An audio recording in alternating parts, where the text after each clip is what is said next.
Tes.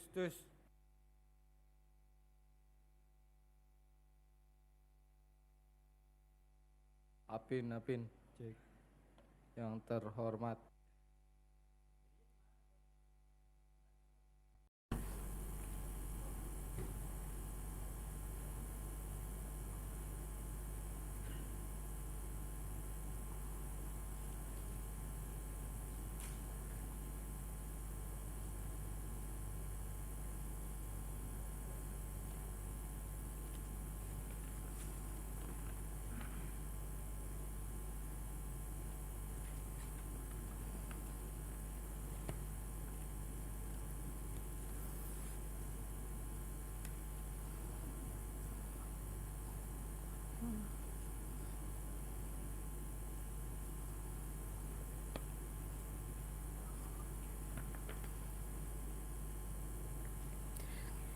Good morning and warm greetings to all of us. First, we would like to extend our gratitude for the presence of our distinguished Director General of International Trade Negotiations, Bapak Jatmiko Briswicaksono, and our distinguished Director of Trade in Services Negotiations, Bapak Muhammad Rizalu Akbar, and our distinguished guest, Mr. Massimo Geloso Grosso, from Organization and Development OECD. We also have the utmost respect for our distinguished speakers, Mr. Matteo Fiorini and Mr. Janos Ferenc from OECD as Trade Policy Analyst, and Ibu Devi Aryani, Executive Director Indonesia Service Dialogue ISD, Bapak Atong Sukirman, Assistant Deputy of National Logistics Department Coordinating Ministry of Economics, Bapak Baun Rifano Siregar, from Director of Sea Traffic and Transport Ministry of Transportation, Ibu Dian Wulandari, from Center for International Affairs Ministry of Communication and Digital, and also OECD colleagues, and all seminar participants, both attending virtually and in person. And thank you for being with us this morning.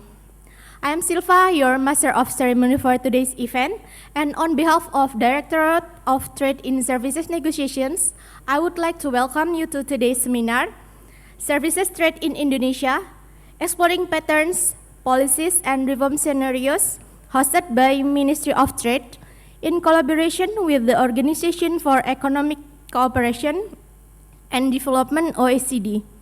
This partnership underscores the importance of international cooperation in navigating the policy for trade in services. We are excited to see you here in the auditorium of Ministry of Trade Indonesia in Jakarta as we delve into the critical role of the services sectors in supporting Indonesia economic growth and national trade. To guide our seminars, we will have 5 sessions of presentations. The first session, we have Services Trade in Indonesia, Exploring Patterns, Policies, and Reform Scenarios. It will be delivered by Mr. Matteo and Mr. Janos from OECD. And the second session, we have the role of the services sector in national trade strategy by Ibu Devi Aryani from ISD. The third session, we have the potential and challenge of the logistics services sectors in Indonesia by Bapak Atong Sukirman from Coordinating Ministry of Economics. The fourth presentation will be delivered by Bapak Baun Rifano Siregar from Ministry of Transportation about potential and challenge of the maritime transportation services sectors. And the last session of presentations will be delivered by Ibu Dian Wulandari from Ministry of Communication and Digital about the potential and challenges of the telecommunication services sectors in Indonesia. Ladies and gentlemen, before we start our session, please rise for the playing of national anthem on Indonesia, Indonesia Raya. I kindly ask everyone to please stand.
Thank you. Please have a seat.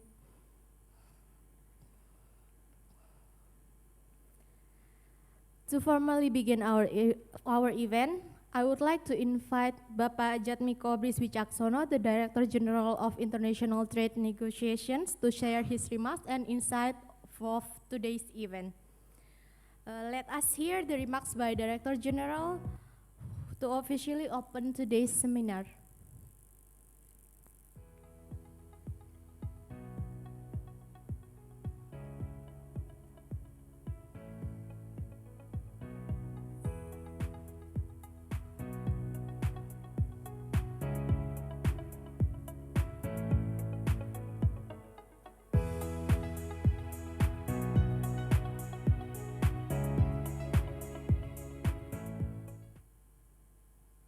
Assalamualaikum warahmatullahi wabarakatuh.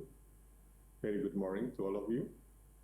It is a great honor that I address you today in Jakarta at the discussion of the OECD study on services trade in Indonesia, exploring patterns, policies, and reform scenarios. These momentous occasions mark a significant step forward in our understanding and development of Indonesia trade in the services sector. First, let me extend my deepest appreciation to the OECD Council and OECD Secretariat, particularly the Division of Trade and Services within the Trade and Agriculture Directorate. Your support and dedication and collaborative effort have been instrumental in bringing this comprehensive study to fruition. Ladies and gentlemen, according to Indonesia Central Bank statistic in 2023, Indonesia's service export reached approximately 33.27 billion US dollar, while service import total around 51.65 billion US dollar.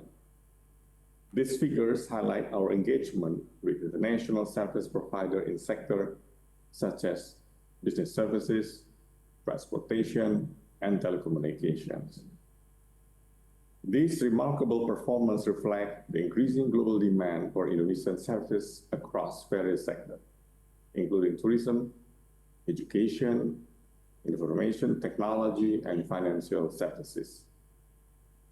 This in-depth study is a significant milestone for Indonesia, as it highlights both the opportunity as well as challenges that our services sector faces in international trade landscape. By identifying our sector potential strength as well as the barrier, the study provides us with a clear roadmap to reform and future policy direction aimed at boosting the competitiveness of Indonesia's service sector on the global stage. As we all know, the service sector plays a critical role in Indonesia's economy, contributing significantly to employment, innovation, and GDP growth. However, to fully capitalize the opportunity presented by international trade, we must continuously evolve our policy to meet global standards and address the challenges that hinder our growth. The recommendations provided in this study will be crucial in guiding us towards a reform that strengthens the foundations of our service sector and enhance our capacity to compete and thrive in the global markets. As we launch this report today, I'm confident it will serve as a vital tool in our ongoing efforts to transform Indonesian trade landscape and drive sustainable economic growth. Ladies and gentlemen, I would like to extend also my sincere gratitude to the OECD team for their valuable support, deep expertise, and collaborative spirit throughout this process. Their dedication has been instrumental in helping us identify both the challenges as well as the opportunity ahead. Indonesia Joint Working Program for their hard work and commitment to strengthen Indonesia trade ecosystem. Together, we are taking important steps toward a brighter and more prosperous future for Indonesia's service trade. With that, I'm honored to officially open this seminar I'm confident that today's discussion will generate insightful ideas that will help shaping effective policy and strategy for the years ahead. Thank you once again for your attention and participation. I wish us all have a productive, fruitful, as well as credible outcome. I thank you.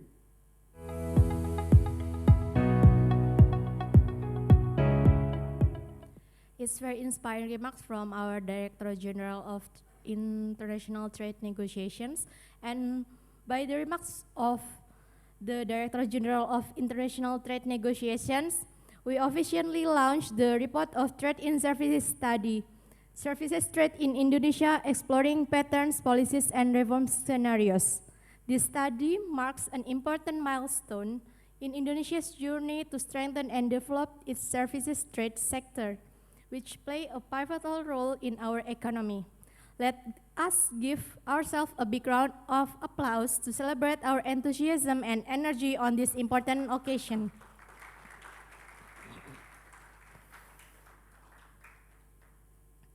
Thank you, and without further ado, I kindly invite our esteemed moderator, Bapak Indra Prahasta Ignatius, our trade negotiator of Directorate of Trade in Services, to take the stage.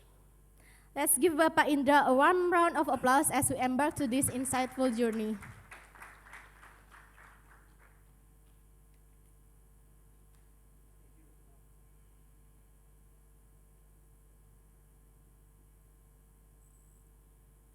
Yes. Thank you, Silva. Good morning to you all. I'm very nervous actually today, but I'm also excited. I'm also excited as this is actually a momentous event for Indonesia and also especially for the Ministry of Trade. As we will now begin our seminar and also discussion on the study that was made available by the OECD, especially from the team here. We already have our experts from the OECD. We have here Matteo Fiorini, the trade analyst from the OECD, also Janos Ferenc and Anna Maria Muresan. The three of them is the co-authors, and together with one trade analyst also, I'm sorry, I forgot his name. The four of them is the co-authors of the study, and because of their big effort on this, we are now having this study to be presented here as to be our maybe for the next step, to be our guide, to be our guidance to develop the services sector in Indonesia.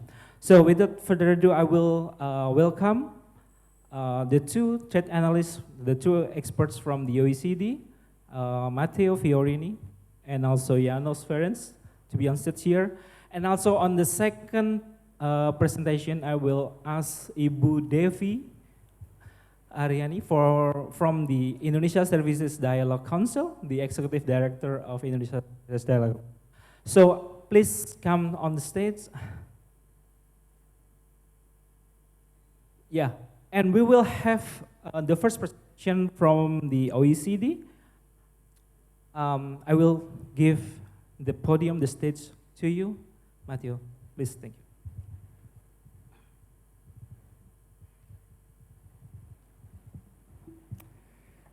you. Thank you very much, Indra.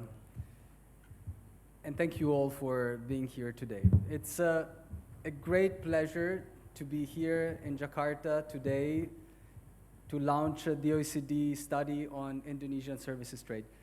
We are very grateful to the Ministry of Trade for making this possible.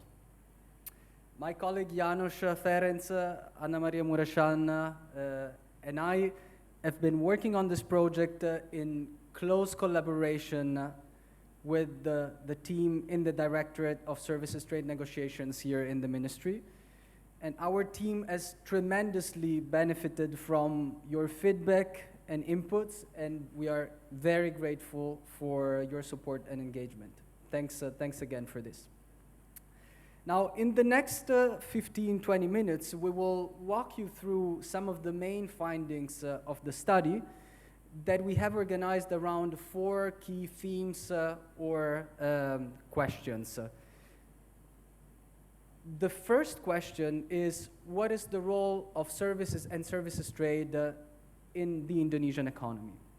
The second one is, what are the key patterns of Indonesia services trade? The third, how does the regulatory environment for services trade look like in Indonesia? And finally, what can all this tell us in terms of possible reform scenarios and on the impact, on the likely impact of these reform scenarios on the Indonesian economies? I don't know if my slides are visible on the screen. If we can put the slides, that would be fantastic. Otherwise, happy to continue. Do you think we can have the slides on the screen? Splendid. Thanks a lot. And let me see if this works. Excellent. So I mentioned the 4 themes, the 4 questions around which the study is organized. The first chapter of the study tries to answer the first question, which is what is the role of services and services trade in the Indonesian economies? Now, there has been a steady economic development in Indonesia characterized by a structural transformation in which services account for an ever-increasing share of economic activity. And what you see in this slide is a graph that shows the evolution of the sectoral shares of Indonesian employment, with services, which is the part in orange, growing from 25% in the 70s to more than 50%. Today, 55% of Indonesian workers are active in the services sector, and services account for 58% of total value added. Slightly larger figure than the average for the ASEAN economies, which is 55%. However, compared to regional averages, Indonesia trades less in services, both in terms of gross trade flows, as well as in terms of value added embedded in aggregate exports. This is what you see in the slide. The dark blue bar reflects the value of each of the 4 variables for Indonesia: gross exports, gross imports, and the share of services in the value added embedded in overall exports of Indonesia and overall imports of Indonesia. Let me spend a few seconds to tell you why, in particular, the value added embodied in exports and imports is important. We know that services are used as intermediate inputs across all sectors of the economy. So when you export a car, a computer, a widget, inside that car, that computer, that widget, there is value added that is coming from services sectors. That's a fundamental ingredient of the phenomenon that we call servicification. Services becoming more and more important, not just in gross trade flows, but also as value added embedded in other exports.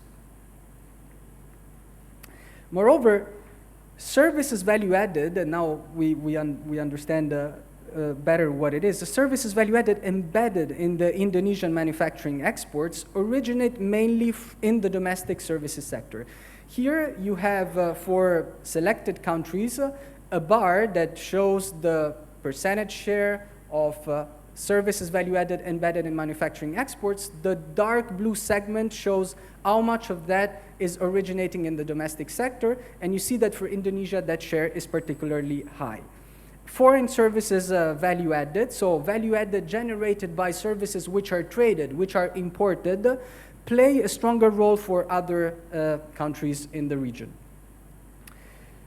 Finally, services are a very important element in digital trade, where Indonesia has a strong potential for growth.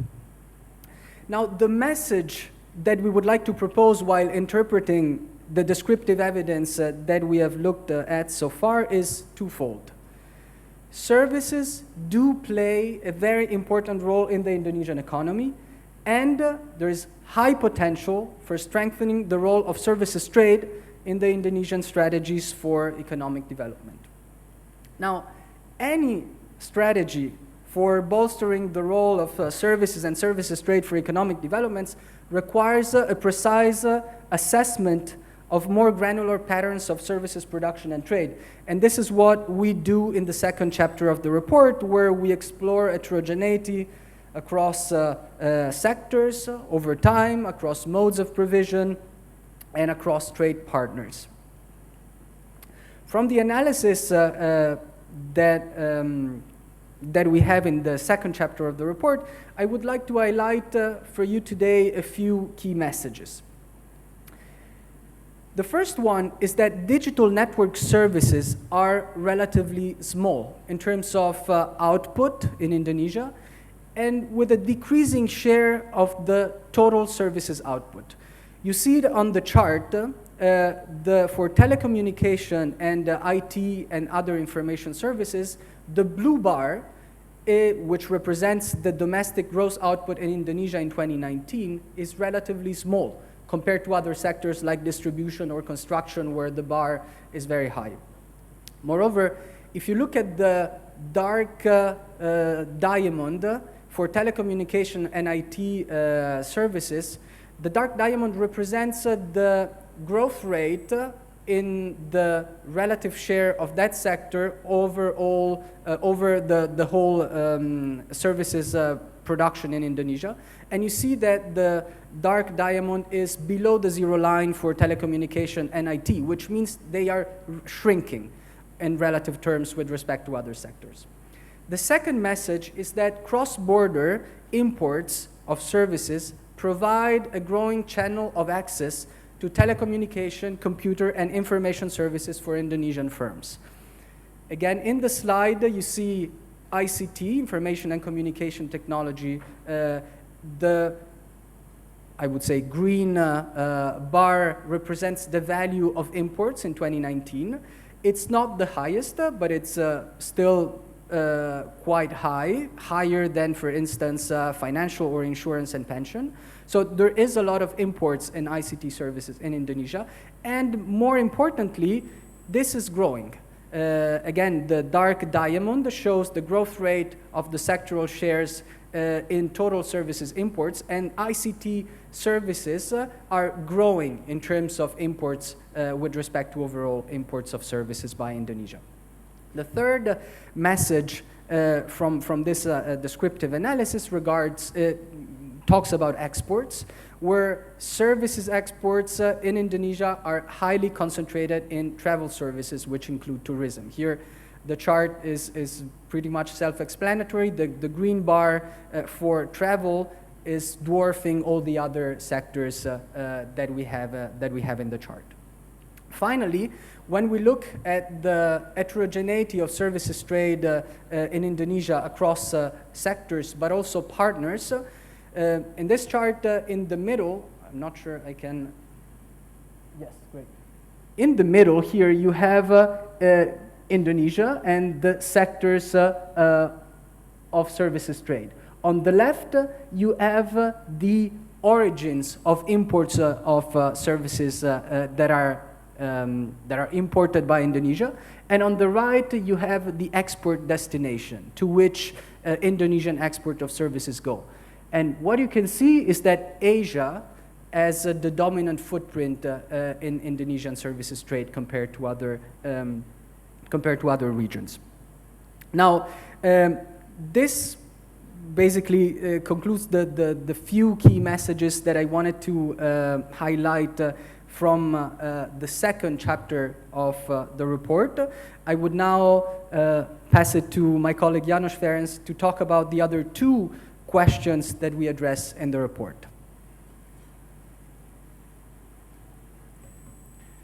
Thank you, Matteo. Good morning.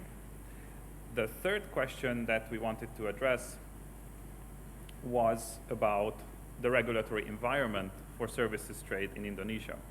And for this, we use an OECD tool which is called the Services Trade Restrictiveness Index, or the STRI, which has been a tool that measures on a comparative basis what are the barriers that affect services regulations, not just in Indonesia, but across many countries. So using the STRI, which maps regulations and quantifies these on a scale between 0 and 1, where 1 is the highest, if we use this tool to look at Indonesia's regulations, on average, we see that regulations affecting services are relatively complex in Indonesia. And the level of restrictiveness, if we were to compare to the OECD, for instance, are relatively high. Particularly financial services, professional services, and telecommunications are the sectors where these barriers are the highest. However, this is not the full story. If we were to look at the longer time series, and we were to observe regulatory developments in Indonesia over a longer time period, what we see is actually a progressive liberalization over the past 35 years. So what you see on this figure is the STRI index moving over time, starting in 1990 all the way to present days, and you see a very dynamic regulatory landscape with a very clear trajectory, namely opening up. And particularly if you see in 2020, there have been significant reforms, particularly as a result of the introduction of law number 11 on job creation, also known as the Omnibus Law. And this law had really far-reaching impacts in terms of opening up services sectors, particularly through a negative list approach, which means that in many sectors, investment has become more possible. But Indonesia is also an ASEAN member, and ASEAN policies and ASEAN services regulations have been a very important part of the way Indonesia's regulations also shape. For instance, if we were to list maybe just 3 examples from ASEAN, ASEAN has a Trade in Services Agreement, or ATISA, an agreement on movement of natural persons, and an agreement on comprehensive investment. These are very important also as Indonesia is developing services policies, because domestic reforms often go hand in hand with regional reforms. So what can we learn about where do we go from here? What are the options that Indonesia could undertake in order to reform further and improve further on services policies? And this was the question in the 4th chapter. So from a policy perspective, it is often very difficult to identify what could be potential reforms that we want to undertake and what are the potential impact of these reforms. And for that, we can use, again, the OECD STRI. And what you see here on the left-hand side are potential reforms that Indonesia could undertake on a horizontal level, which means that could apply across all the different sectors on the entire economy, and the effect of those reforms on the STRI index. So you would see very significant impacts in telecommunications, commercial banking, computer services. So all the sectors where Indonesia currently has a high degree of barriers could significantly be lowered thanks to horizontal measures.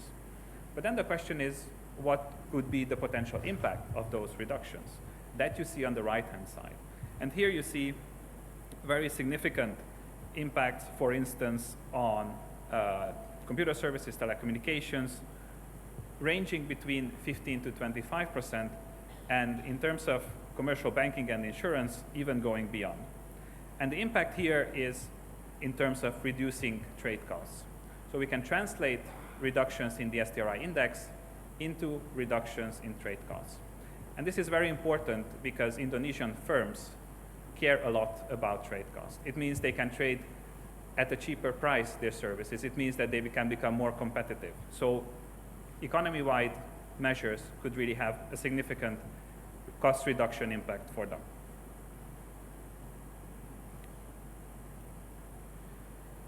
But it's not just about trade cost reductions. Reforms can also lead to increased productivity. And because my colleague Matteo mentioned that services are an input, an intermediate component into, for instance, manufacturing processes, any productivity gains on the services side could be translated into productivity gains further down the manufacturing process. So we took this time a sector-specific scenario where we changed the STRI measures for telecommunication services, looking beyond just the economy-wide measures, and also proposing reforms that are specific to telecommunication sector. So if you were to look here, what you see is very important gains in terms of productivity. For instance, the average labor productivity between 2014 and 2018 was around $13,000 per worker.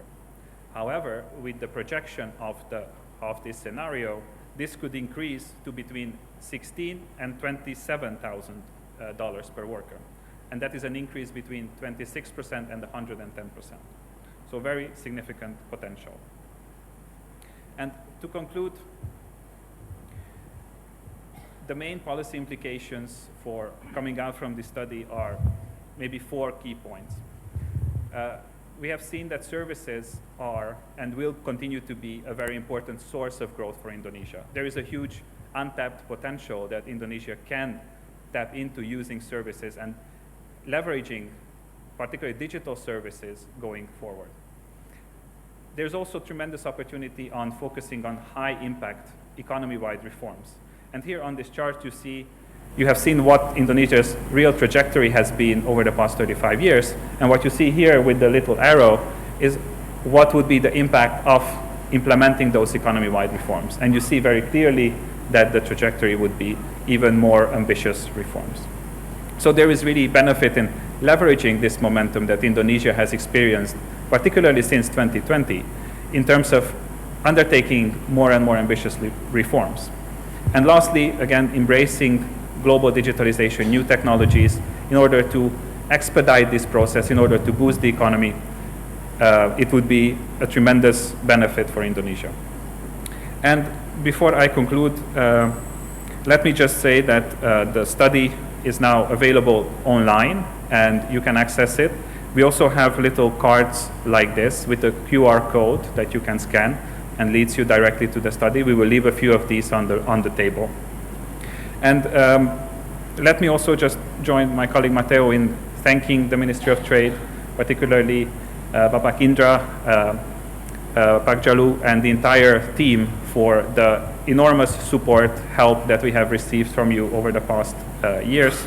It's been tremendous collaboration that we look forward to continue in the future. Thank you.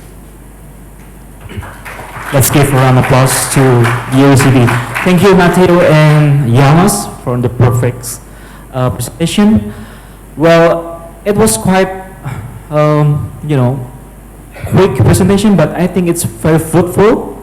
We have, if I may, summarize a little bit, you try to answer 4 questions, right? The first question is to show that how the services plays a very important role in the Indonesian economy.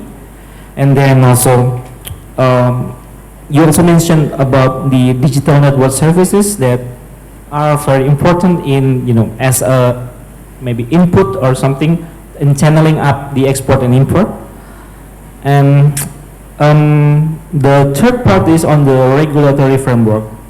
The study found that Indonesia mainly depend on the services sectors, but at the same time, Indonesia is still high on the regulatory framework. It's still complex, highly regulated. However, it is opening up since the 1989 until the last year, 2023, based on the STRI, the Services State Regulatory Index. The STRI Indonesia is opening up, and right now we are quite open actually, but still compared to other economies, we are still highly regulated, and it makes the services potential have no still doesn't show the impacts. And then you and the study suggests on the scenario, on the reforms of the scenario, some of the scenario reforms, and it is made to be horizontally and vertically. And your projection and the study project, if we can loosen up the regulatory framework, the regulatory barriers, we can have trade cost reduction, and it will make the sectors, the services, is more competitive. But also in the case of the telecom, it will increase the productivity. I hope that I sum up it correctly. And we have some evidence here, also some projection. I hope every audience here can have access to your study and learn from it and make useful of it, to especially for the ministry who are responsible in the handling the services sector here, to have something new in as a base of study, as a base to make policy, to make policy, the next policy based on this study.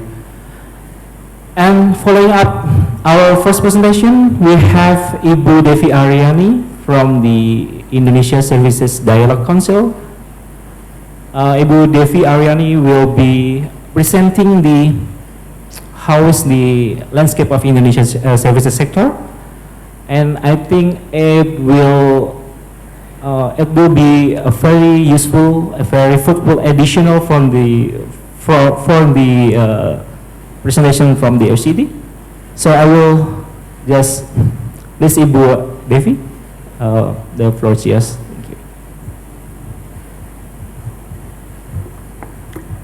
Thank you, Pak Indra. Selamat pagi, Pak Rizalu, yang terhormat Pak Jatmiko, Pak Rizalu, dan juga Bapak Ibu yang hadir, baik secara online maupun secara fisik. Very good morning to all. Thank you for inviting ISD in this session. I was given the subject of the role of services in Indonesian national trade. So let me just start by giving you a little bit of glimpse of what Indonesia's services sector look like. Can we move on to the first slide, please? Next slide, thank you. Yeah, so this is a portrait of Indonesia's services sectors. If this is too confusing for you, let me just start with the very far left of the chart, where Indonesia's services sector actually contributes the highest in comparison to other sectors, whether it's mining or manufacturing sectors. By 2023, Indonesia's services sector contributes around 53% to GDP. Indonesia's services sector also contribute the highest in terms of growth, and in terms of average national growth is also the highest. However, if we compare services ratio to ASEAN countries, we are still slightly below our neighboring countries. Next slide. So, if we see at the previous chart, where Indonesia's services sector contributes the highest in terms of contribution to GDP as well as the growth, it's clearly that Indonesia's services sector has been the engine of economic growth, not only because it contributes the highest in terms of GDP, but it's also it has higher rate in comparison to other sectors. It has been the main driver of job creation, with 49% of Indonesian labor is employed in services sectors. And it has been used also as the instrument for poverty alleviation and instrument for inclusion. Our studies, when we did the studies across the SMEs in Java and Bali, we found out that 61% of Indonesian SMEs is owned by women, and 57% of women are employed in services. And we've also seen that people who are getting out of the poverty in the rural area are escaping that poverty line because of the services sectors. And we can also see that the services sector has been the enabler and has been used as the production input for a more productive sectors, such as the manufacturing services now is also including the services as part of providing the value added. Hence, the efficiency in services has been crucial and instrumental as it becomes the enabler for other sectors. Next slide, please. This is just to reiterate the previous slides, whereby the employment in services has been increasing in the past 10 years, with 49% of the total employment in Indonesia is absorbed in services. And you can see in the bar marked in gray, that shows the increase in services. And next slide. This also reiterates the previous slides, the previous point that I made, whereby services absorb the highest in terms of women employment. So 57% of women are employed in services. Next slide, please. Yeah. If we look further, which sectors that contributes to the high growth of services sectors, there are actually 5 sectors that contribute to the high growth. The first one is being transportation and then travel-related services. I think this has been highlighted as well by OECD. And we can also see that the business services in ICT contributes to the high growth of the Indonesia services sectors. However, this does not necessarily translate to the contribution to the GDP, because if you look at the contribution of the GDP, next slide please, the highest contribution of the GDP is actually contributed by the wholesale and retail services as well as construction. And these two services are not necessarily contributing the high growth to services, even though they are contributing the high, even though they have a high contribution to Indonesian GDP. Next. I think it has been mentioned as well in the previous presentation by OECD, services export in comparison to other sectors. So despite its high contribution in GDP, despite the high growth in sectoral growth, the services export remains small in comparison to other sectors. It only represents around 12% of the Indonesia total export. And we can see, even though it's growing, which is also recorded by other sectors, but in terms of totality, it still remains small. Next. Yeah. And again, this also reiterates what has been pointed out by the OECD, that Indonesian services export is predominantly dominated by 2 sectors, which is the travel-related services as well as the business services. There are only 2 bars that's clearly showing there over the years is the travel services, which is the dark blue, and the light blue represents the business services. And we can also see that the ICT service is actually catching up post-pandemic. Next. And this is also aligned with our calculation of the RCA. So the competitiveness of Indonesia service sector is actually the one that's passing the bar, are relating to travel, construction, and other businesses. And this also shown in the previous slide, whereby Indonesian export is only in these 2 that's really high in comparison to other sectors. Next. So let me just give you a little bit of what are the key trends in services sectors. The first one is the servicification of the manufacturing industries, where services has been used as providing value added of the manufacturing and the commodities. We are also seeing that the service is being part of the global value chain. And there's a transformation, digital transformation across all services sectors that are currently happening. And we've also seen the robust development of the business models due to the technological advancement and the emergence of the new digital creative services such as digital comic, game developers, content creators. These are professions that are non-existent in the 20 years ago, but now are mushrooming because of the emergence of the social media and digital media platform. Next. Yeah, I would like to take you to looking into the structure of Indonesia enterprises, because when we talk about global value chain, when we talk about Indonesia services, it's almost impossible not to look how the Indonesia enterprises is structured. And if you look at the Indonesia's enterprises structure, 99.9% are consisting of the micros and small enterprises, and only 4% are participated in GVC. This explains this, the small numbers of Indonesia services export, because the participation of the Indonesian enterprises into GVC is only 4%. So this, I think there are more work to be done, because these are instrumental if we wanted to increase the export of services. Then the participation into global value chain and the link to the global network is crucial in this case. Next. And this chart is based on our studies, our surveys to SMEs across Java and Bali. We found out that most of our micro and small enterprises are heavily reliant on social media, as you see with the numbers there. The one that's using the operating system and other supporting software is a lot smaller in comparison to social media use or e-commerce use. And if we look further by scale of the SMEs, next slide please.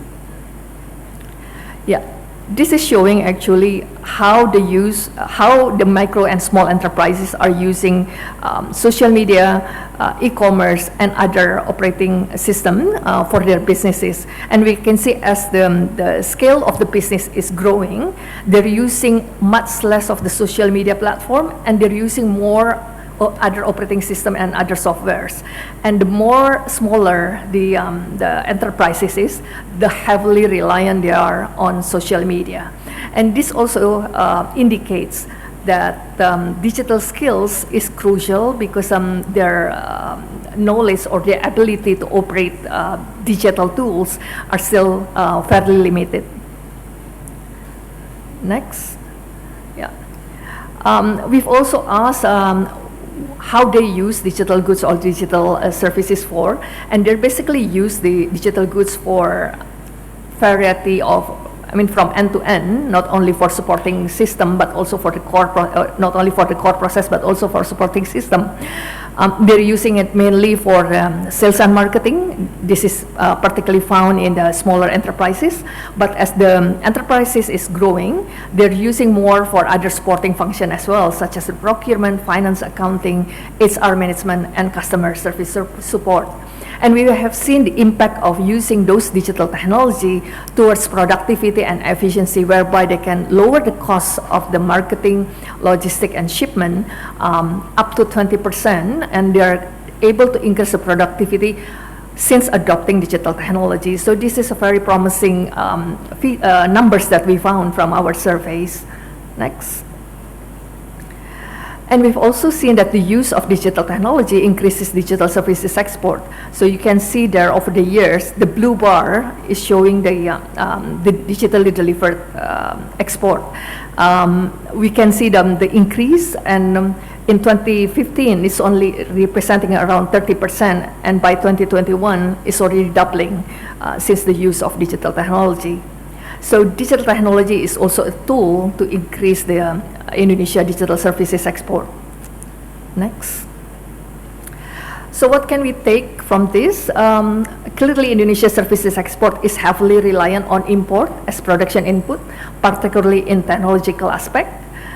And the high import costs would certainly affect the Indonesia competitiveness to export. The participation in GVC and access to global network is instrumental in Indonesia being able to increase the services export. Next, please. So these are the challenges. So I'm not going to go into the challenges by sector, but this is the overall challenges facing services sectors in Indonesia. The data availability remains a challenge. The cross and multiple ministries or government institutions covering services is still a challenge as well, because there are 35 ministries covering services sectors, 53 directorates, which essentially require a strong coordination to coordinate all those different bodies, different government institutions. Digital skills aspect, especially for new technology, along with international standard of certification, this is also crucial if we're talking about Mode 4, and this will be the contributing factors for Indonesia services export. And lastly, I would like to touch on the lack of the financial scheme or the financial incentive for especially for micro small enterprises in terms of export. Next. These are the 6 areas that we have identified as the key drivers for growth.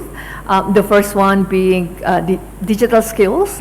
This is crucial if we wanted to increase the services sector and increase the export of services.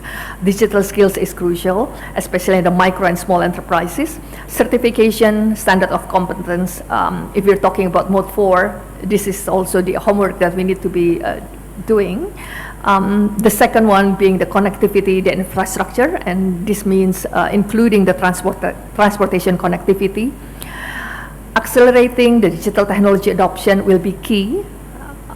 The IP and trademark facilitation, be it in national and international, this will be also important, especially for new digital creative services. Participation in global value chain, market access, and lastly, the financial and fiscal incentive for export will be important as well in order to drive the growth of services sectors. So let me conclude my presentation here. I'll be open for further discussions later on. Thank you. Thank you, Ibu Devi. Yeah, I just want to highlight a little bit from the presentation from Ibu Devi.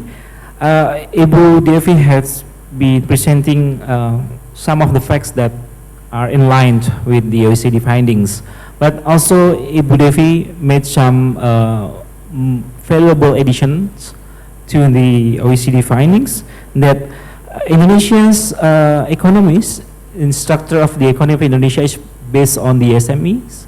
99.9% of Indonesians business are SMSE, and only 4% of it are participating in the GVC. And all of these SMSE are very highly depending on the technological services, digital services that to run their business. And the ISD findings also shows that here right now in Indonesia, they still have some barriers on this, how the SMSE can, make the digital services more useful to their business. The ISD key drivers for growth, highlighting 6 points that they still need: the digital skills certification, connectivity of the infrastructure, acceleration of digital technology adoption, IP or trademark national and international IP. 5 is market access participation, and the last is the financial scheme for export. So this is a very interesting findings that our economy is mostly based on the SMSE, and then this business is highly dependent for the digital services. But in the digital services, we are still lacking because of the some of the policies that are not in favor of them. I think it will this final finding from the ISD and also from the OECD will bring us together to we will open for a discussion from this. So anyone who would like to participate in the discussion, please raise your hand. We also have our participants maybe from the in the Zoom, right? They also can join us in the discussion. We'll have around 20 minutes for discussion before we move to our next session. So please, anyone can raise your hand. Yeah, the lady over there. Yeah. Thank you. My name is Rika. I'm from Ministry of Health. Thank you for the presentation. I want to ask to Matteo, why did you use the 2019 data? Because it's been 5 years ago. Maybe for the current situation, there's many differences that we have faced, and I believe that the the use of telecommunication and IT or digital data on trade services is maybe grow faster than the data that you saw from your presentation. I see that the data comes from WTO. I just want to know if there's any possibility that you take the data or make a sample from Indonesia situation, current situation, maybe small research that you can do in Indonesia, so that we'll show the current or real situation, and it will and therefore the data will be used for the to manage the strategy appropriately. And the second thing that I want to convey that regarding to the liberalization on trade, that in health sector we also have done the export for medical devices and drugs, and also yes, we support for the liberalization on trade, but we also have to consider that beyond the Indonesia regulation, we also have some of the MOU or some cooperation with maybe regional organization that we have to fulfill.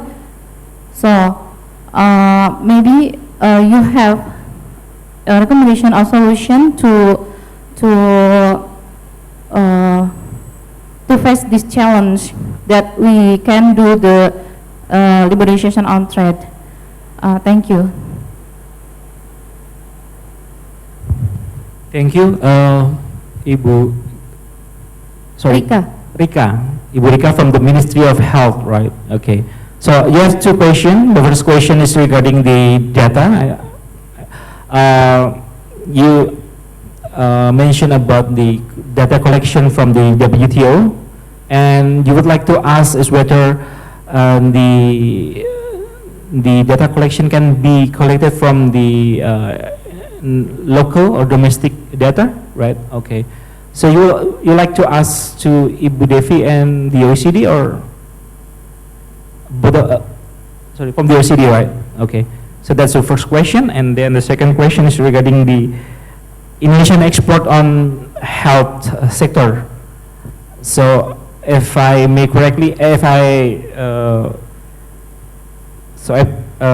correctly, that you asked about the how the study make use of this to be make useful to the how to make policy recommendation on the health services export. Okay, please, Mace or Janos. Thanks a lot, Indra. Thank you very much, Ibu Rika, for your questions. On the first one, the data that we're using to compute the growth in the relative share of each sector within the total, depending on the chart, services production or services imports or services exports, is data that comes from a joint effort of the WTO and the OECD, and in particular it's the database that is called Balanced Trade in Services Data. It's based on the national account reporting of the country, so it should, in theory, take into account the data collection that is happening in Indonesia. If you have different data that would suggest different patterns, we would love to engage with you and see this data and check to what extent they show different patterns. In particular, if I understand correctly, on the telecommunication sector, you seem to have different results when you look into your data. Again, very much open to discussion. And it would be great to see this data and to work with them, comparing them with what we have, which is again this WTO OECD data set. On whether the report that we're presenting today has some insights on the barriers that you face when you want to export medical devices. If I understood correctly, that's your question. Unfortunately, the STRI, the Services Trade Restrictiveness Index, does not cover health sector. Otherwise, it would have been possible maybe to map regulatory barriers in key partner countries where Indonesia would like to export medical services, possibly attach the bundle together with the medical devices. One thing that can be done, it's not in the report, but again, it's something that can be done using the STRI, is to look at those horizontal measures that apply in Indonesian trade partners and see to what extent these barriers are relevant for the type of export that you're looking for. If you're interested more in the specific requirements related to the physical good, to the medical devices as physical goods, this unfortunately is not something that the STRI covers. It's completely focused on services, so it doesn't look into the TBT, SPS type of measures that could apply to medical goods. I hope this answered your questions. I don't know if my colleague Janusz wants to add anything. Then floor back to you. Thank you, Matteo. Okay, next question. So I have following up question actually. Well, it is not in your study, but I think to answer the second question, maybe can we use TIFA, trade in value added, on the OECD TIFA? How we calculate the services into the economic activity, right? Services sectors into the economic activity, and then based on the valuation, how the services sector play maybe some major contribution to the activity regarding the export of that medical devices. Can we make use of the TIFA maybe? Absolutely, that's a very good suggestion. So what can be done with the data that are used in the report, in particular the trade in value added database, TIVA, is to see to what extent services are generating or creating value added which is embedded in the exports of medical devices. Unfortunately, TIVA comes with a rather coarse classification of sectors. So I'm not sure to what extent you will be able to identify exactly the product you're interested in, but for a sector that includes medical devices, you will be able to see what are the services that generate value added embedded in those exports. And this somehow will give you a sense of what are the services that can help me building, creating, adding value added in my exports, making my exports more valuable, more competitive on international markets. That's definitely something that can be interesting to do. Okay, thank you, Matteo. I hope we can give some clear perspective on that things. We're still open for the next question if anybody wants to ask. Yeah, a gentleman over there.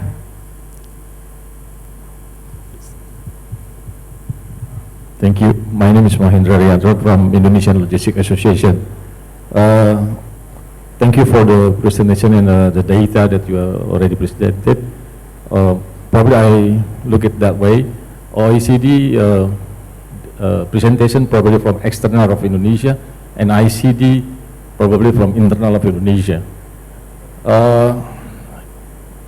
From your conclusion, what will be the data give for us in terms of Indonesia will be in 2045 as industrial countries? Because from the data that actually we have a lot of resources to be one of the industrial country in the 2045. Second thing is from your data, actually the supply chain and logistics costs or supply chains and logistic processes play the big role in the to-bes and industrial countries. Mastering the supply chain and logistic competence will be one of the conditions to be industrial countries. Based on your data and compared to our data that bring by the Indonesian coordinating minister, Indonesia supply chain logistic cost is 14.29% to GDP. It's a big amount of money. If we compare to Ibu just now OECD report that Indonesian logistic cost is 15% to I don't know, to GDP or to the trade of services. This is a very big cost or burden to Indonesian. What would be the suggestion from both of you to be in this country compared to other countries, which is already been in the industrial countries such as probably like Thailand, Malaysia, and now Vietnam. Yeah, but the close comparison probably will be like Philippines, because Philippines is islands, 1,000 islands like Indonesia. Indonesia 17,000 and Philippines is 7,000 islands. So what will be the, because if that, Indonesia will come, middle income traps if we are not in the industrial country in 2045. Probably you can share your view. Because the title is actually Reform Policies for the Industries. Thank you. Thank you, Pak. So, this is a question for both of you, I think, from OECD and ISD. This is regarding the Indonesia's projection to be in the advanced economy in 2045, actually. So we will base, how is your findings on the study in projecting, in the view of this projection to be as an advanced economy, and also highlighting the logistic matters, right? We are still high in the logistic. It is costs a lot for the trade and also for the production.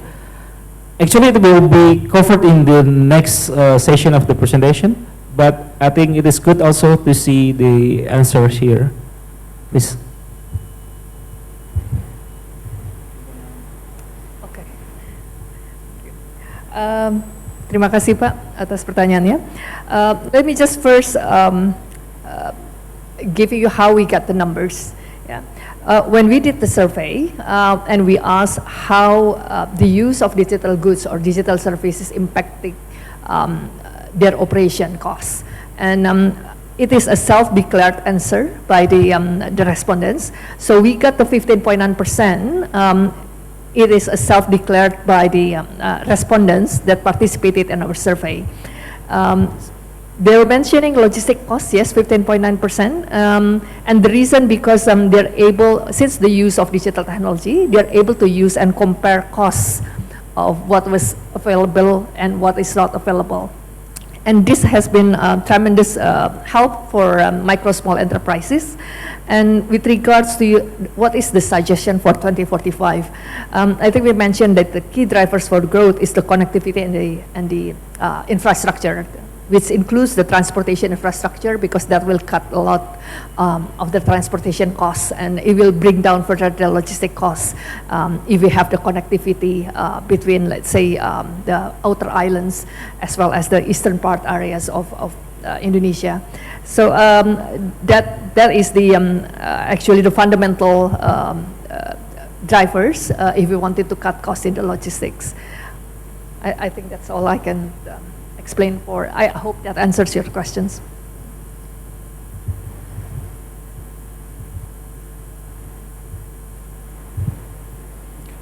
Thank you very much for the very interesting questions, and particularly the first one where you ask where would we see Indonesia in the future? And I think that's a very difficult question, because there's so much happening that could influence how the future looks like.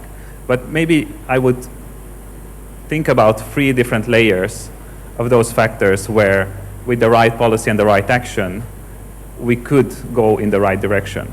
And the first layer of that would be on the domestic side. So if you think about internal policies of Indonesia, what would be the right choices where you need to make reforms in order to enable the businesses in Indonesia to grow faster? And we talked about, for instance, telecommunication policies to enable greater connectivity, and that also touches a little bit on the logistical question, because there are so many islands, so many remote areas. With the right connectivity, the right ability to connect to markets which are increasingly digital, you can enable companies to reach markets that are not nearby. So that's on the domestic side. And then you have another layer which is more the regional side.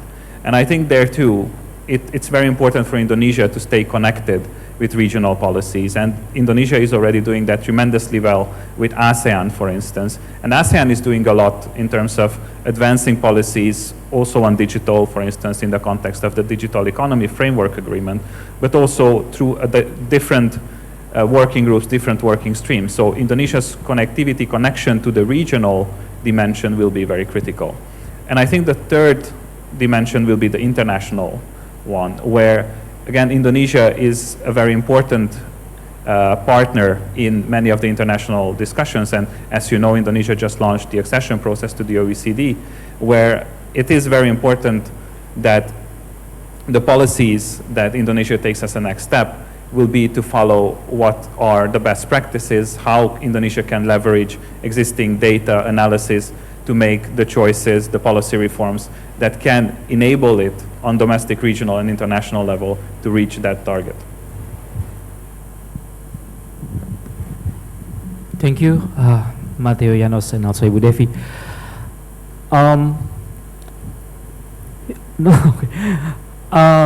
We still have one question.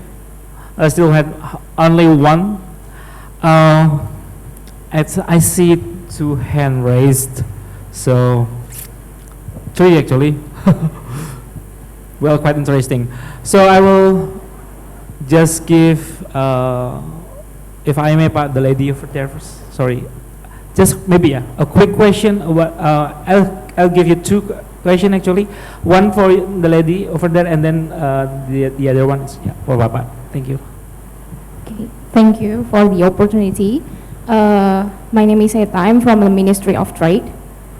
I have a simple question. Since the OECD presentation mentioned the data without mode 3, which is commercial peasant, trade in services, why are only modes 1, 2, and 4 shown in the data?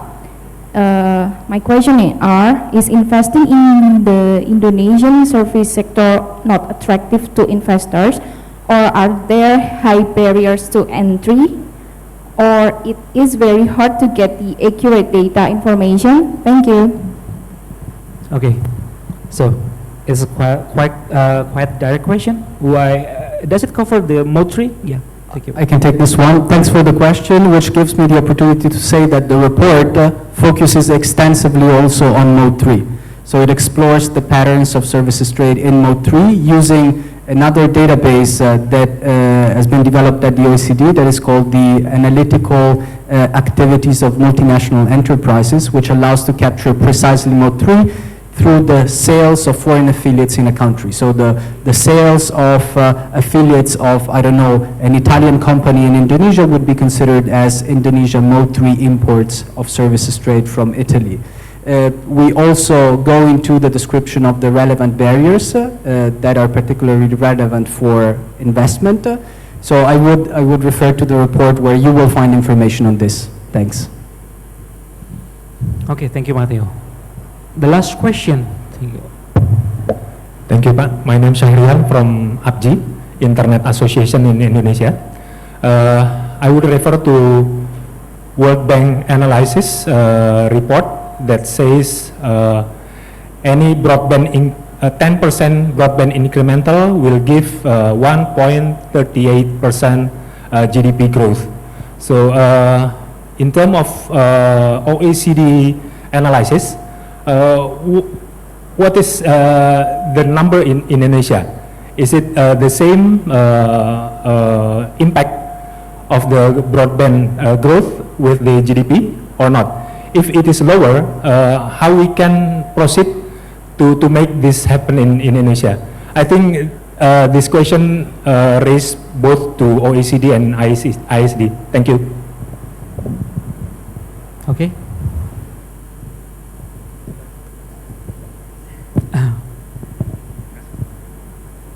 Thank you very much for your question. So unfortunately, we didn't replicate the analysis of the World Bank, so we didn't estimate for each country what is the effect of a certain increase in broadband coverage. We would be thrilled to continue our work with Indonesia to to engage in similar analysis. So I don't have a precise estimate for you today. I'm sorry. Yeah, word from Janus. Yeah. Just to complement, so outside of the study that we have today in front of us, the OECD has done some estimates on the impact of digitalization, and I just wanted to maybe recall one estimate that we did on digital connectivity, which is the ability for people to access the internet, and we looked at the impact of digital connectivity on trade, and particularly cross-border trade.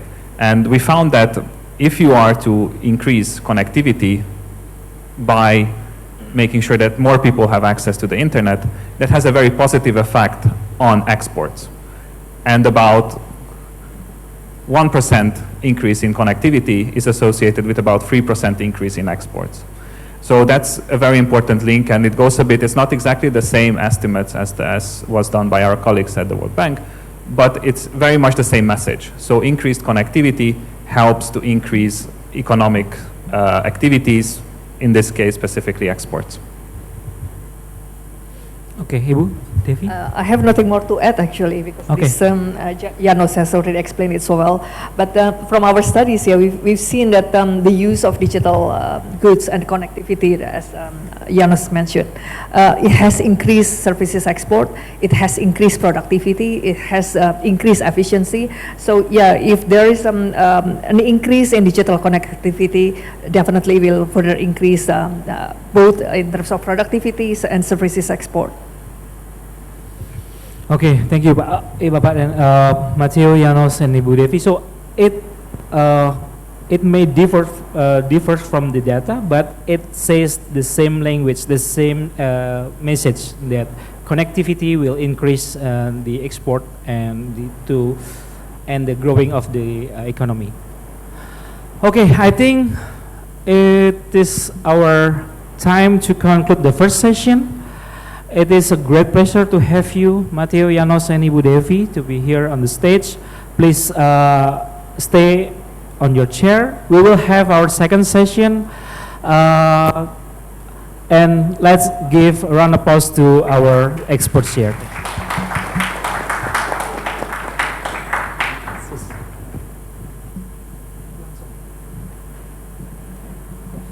And for the second session, we have our experts from the ministry, from our line ministry. We will see the perspective of the Indonesian government from the perspective of the Ministry of Telecommunication, the Ministry of Transport, and also from the Ministry of Coordinating Ministry of Economic Affairs. So it is on time that we will have Pak Atong here, the Assistant Deputy. Glad to seeing you here, Pak Atong. We'll welcome our next three experts here. Please come join me here on stage. Pak Atong from the Ministry of Economic Affairs, Ibu Dian, and also Pak Baun. Please, Pak.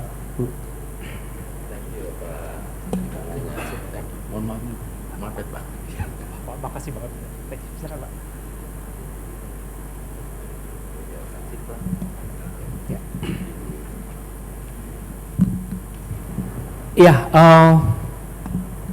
We have around 1 hour to present also the perspective from the Indonesian government.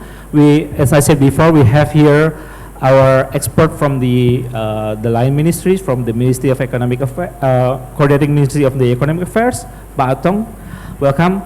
The Ministry of Transport, Pak Baun, welcome Pak. And also from the Ministry of Telecommunication and Digital, Communication and Digital, sorry, Ibu Dian. So for the first presentation, we will looking into the perspective of the coordinating ministry, Pak.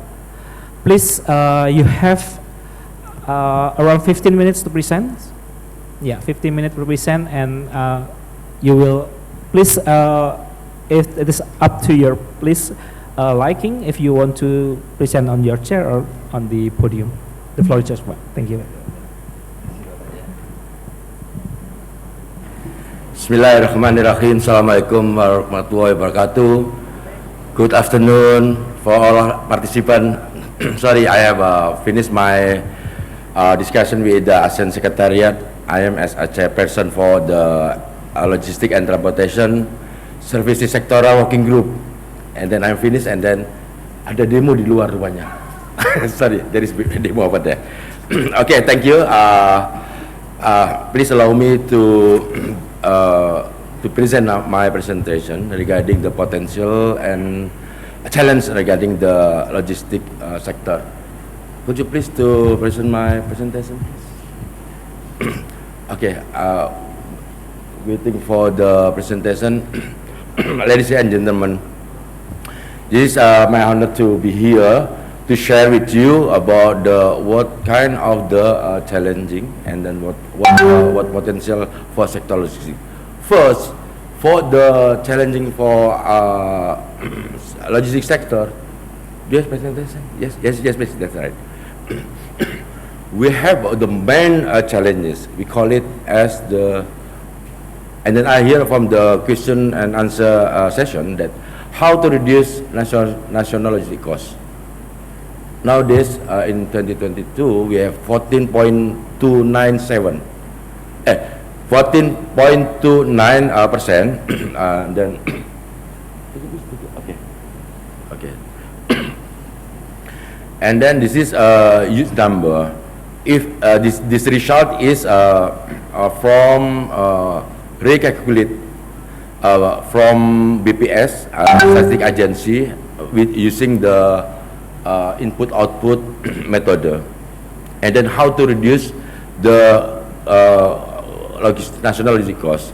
There are 4 elements. First is transportation cost. Second is warehouse cost. Third is inventory cost, and then the last one is for the general cost. The strategy to reduce this cost, Kemenko Perekonomian or Coordinating Ministry coordination with the line ministry.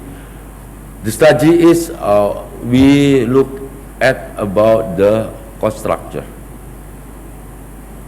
What should we do about the cost structure? Because in the next slide please, we should reduce cost at least average 0.3%. And then how to reduce the cost? As we all know that the transportation cost in Indonesia dominated by land transportation, average in the 54 until 55%, and then another is seaport, airport, and then train and seaport. Sorry, I just arrived, so I didn't have access, but it's okay for you. How to reduce the cost? We should learn more regarding the cost structure. This is our challenge here, and then we can be reached 2045, 8% from 14.29%. How to go to 8%? This is a challenging task. So in this event. I want to share with you, and then how important these issues. And then we have the problem like LPI rank, because we lost, I say lost, no good down, we lost 17 point from 46% rank to 83%. And then we have 6 elements over there: custom administration services, and then we have discussed with the related line ministry. We call it how to respond regarding the import license. We call it Indonesia say pertek, pertimbangan teknis, recommendation from the line ministry. And then we will monitor about how long the services could be done by the line ministry. And then we have the infrastructure, we have the logistic competence, we have tracking and tracing, we have the timelines. This is crucial, yes. In my presentation, I will show you what about the new policy to develop or improve logistic sector in Indonesia. Before previous slide, please. Previous, sebelumnya. Nah, and then the other thing is we have deficit transportation service sector in current account. Can you imagine that we have the huge main problem here? Because in 2021, the deficit amount 6.2 billion US dollar. 2022 deficit 8.2 billion US dollar, and then 2023 is 8.7 billion US dollar. Can you imagine? And in this another side, we are proud our have a surplus with our good trading. But on the other hand, we still have a problem. Indonesia facing the deficit transaction. This is huge number. And then we have in coordinating ministry, we have invite our line ministry to discuss about that. This is more important. And then another, we talk about the availability and price of timetable. Yes, Indonesia have, I hear from the discussion that Indonesia is unique archipelago. We have the remote area, we have the area region cannot connect it. So we have proposed regarding the new policy regarding the logistic policy. And then we talk competitiveness, global political mitigation. Next slide, please. And then next, because moderator give me only 15 minutes, I think 20, no, but 15, it's okay. Ladies and gentlemen, I want to show you when we talk about the what potential regarding the logistics sector. In this screen, you will see that big bone of economic growth in Indonesia is come from in the gas industry. And then industry and logistic, this is have the positive relationship. It will mean that the industry growth is good, and then it will mean that logistics sector will be good, and so on. And then we see the transportation and warehousing contribution is 5.93%, and then you look at that this is very good for Indonesian. But we have to maintain regarding the industry sector, because industry sector and the logistic sector is have positive relationship. Next slide, please. This is the picture show that yes, we have the good for growth of transportation and warehousing.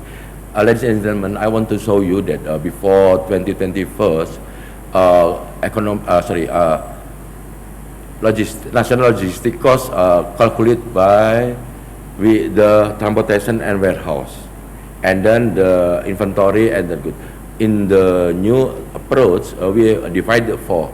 We follow the American and Thailand calculation, because they separate with the 4 elements. First is transportation cost, and then the warehouse, and then inventory cost, and others is general cost. It's so that yes, this is still good in Indonesia. And then I will show you again what potential about logistics. Unless in the 2020, this is COVID, pandemic COVID. Next slide, please. Ladies and gentlemen, we want to inform you, we are happy to share with you that today we are on process to propose new policy regarding the logistics. This policy we revise two regulation. First is Presidential Instruction number 5, 2020. We call it a national logistics ecosystem. The second one is Presidential Decree number 26, 2012 regarding blueprint logistic ecosystem. So what kind of the news? The new is ultimate goal. We should respond regarding the how to reduce the logistic cost, how to improve our logistic performance index. We should respond about the increased national economic growth, because we talk about the outcome, what impact of the logistic for our economic growth. And then for this session, we want to highlight regarding availability material, yes, to ensure the availability of raw material and supporting material required in the production process and supply chain. Because we all agree that we have to support industry sector. If industry sector is grow positively, the logistics sector will be positively too. And then next slide, please. Due to the time, I want to share detail, but the moderator still have a limitation. This is the framework. We have 4 pillars. First, how to strengthen the national logistic ecosystem. As I mentioned before, this is regarding the Presidential Instruction number 5, 2020. It will be ended December 2024. So they have 2 legal bases to conduct the activity. So we have to provide the legal basis. As you know, that in national ecosystem there are 4 pillars.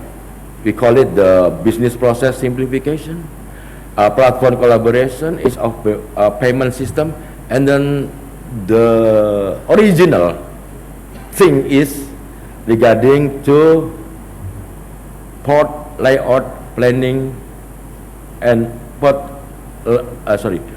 layout planning, because I forget to remember this word. In the new, for the last point in the first pillar, go to the second pillar. We want to strengthen policy for the infrastructure and connectivity. Yes, we have to respond regarding the remote area. We have to respond regarding the archipelago, connected. The connectivity should be connected in a region. Because as we know, we have the ALKI 1, ALKI 2, ALKI 3. ALKI is mean sea line. First, second, and then third. And then the issues in the pillar 2 is accessibility, hub and spoke, and then tripod. Yes, how to increase about the transportation cost. We propose, we support regarding the hub and spoke.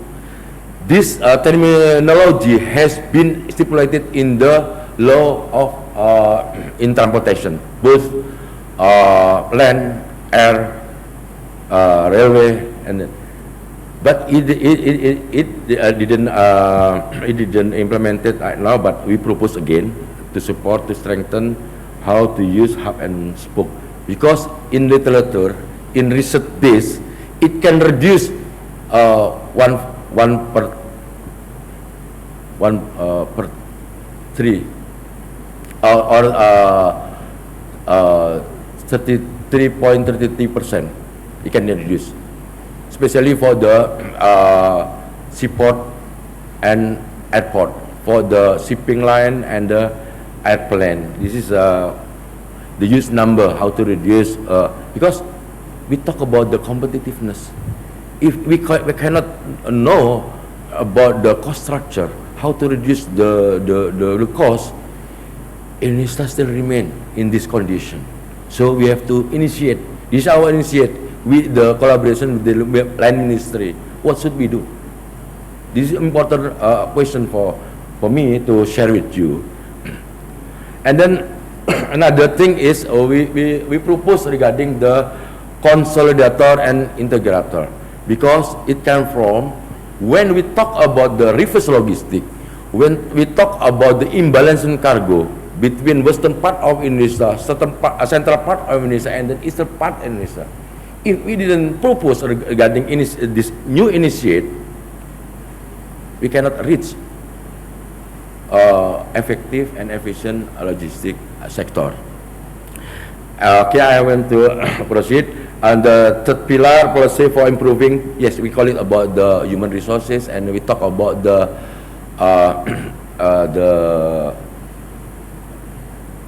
okay, yes. And then the important thing I want to share with you, we will apply digital transformation for logistic services. Ladies and gentlemen, as we will know, Indonesia has setting up regarding the services based on IT. We call it G2G application, G2B application, done. But on progress, we still think and discussion with the line minister and stakeholder how to develop the B2B application and B2C application. We have yesterday we have meeting with another line ministry to discuss about it, because let me show you this IT can reduce the cost. Could you please to jump to the last page, please? Because moderator have shown me. I want to share with you everything. Yes, yes, goes the last page. Yes, last page. Yes, stop. This figures show that by IT implemented a national ecosystem, the survey shows that 2022 saving for time 44.5%, cost 31.9%, and in 2023 the services saving time is 57.7% and cost 30%. We call it about simplify business processes, reduce physical document, not repetition, unloading location, immigration, average efficiency of time. This will mean that government to send a signal. We want government in Indonesia government want to send signal certainty for the stakeholders or industry is more important for Indonesia, both investment and provided. I think I have 2 minutes. Okay, I'll be back because I want to show you, because what about the logistics sector in the future coming? We have potential issues. Sebelumnya, please. We have industrial estate. We have the economic zone, the whole of Indonesia. We want to connect it, this area. And then, example, we want to shifting 1% until 5% trucking to shipping and train, with the condition if the destination is exit 250 kilometers, because if trucking exit 250 kilometers is not efficient. We propose that this is good, and I'll talk to senior officer for the transportation minister. Pak Dirjen say that why 1% and 5%? I need double digit. For what? I say. Pak Dirjen say I need margin. for our train and then for our shipping company. I think enough, because this is very interesting, but I want to detail, because this slide is, there are many of the detail to discuss. Due to the time limitation, thank you ladies and gentlemen. Alhamdulillah wabillahi taufiq walhidayah. Assalamualaikum warahmatullahi wabarakatuh. Waalaikumsalam. Thank you, Pak Atong. If I may summarize your presentation, Pak.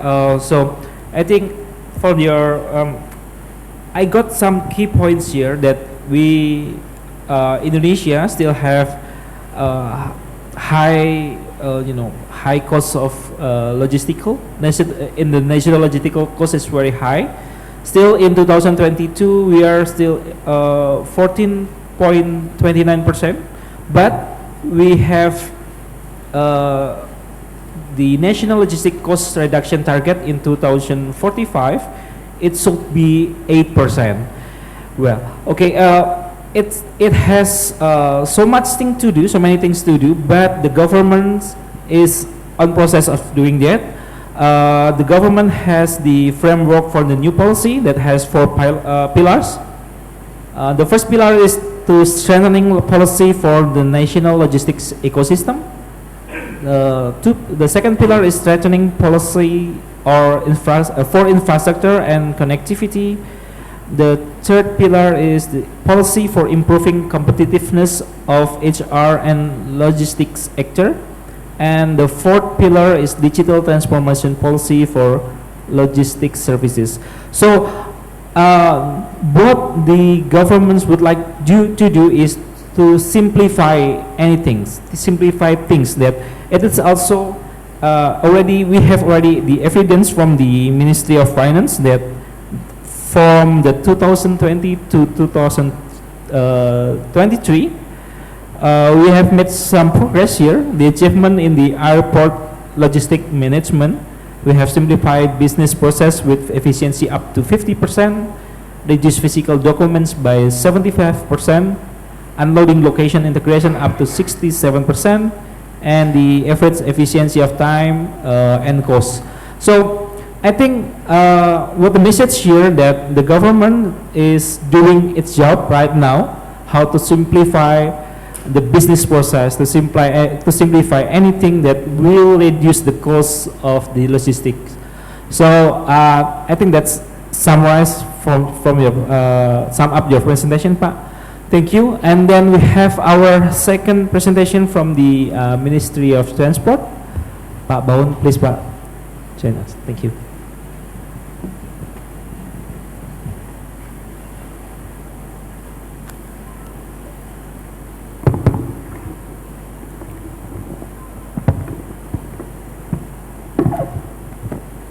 Assalamualaikum warahmatullahi wabarakatuh.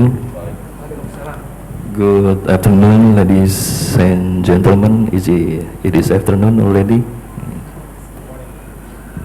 Well, first of all, thank you, Indra, for the opportunity to stand here and speak to all of the fine ladies and gentlemen. There is something that I would like to correct, that I'm not an expert. I wouldn't call myself an expert. I just happen to be working for the government, that's it. Okay, I think this will be quick, because in my slide I don't elaborate about regulation, and we just want to share with you everything that we have and what we have done in the past few years. Next slide.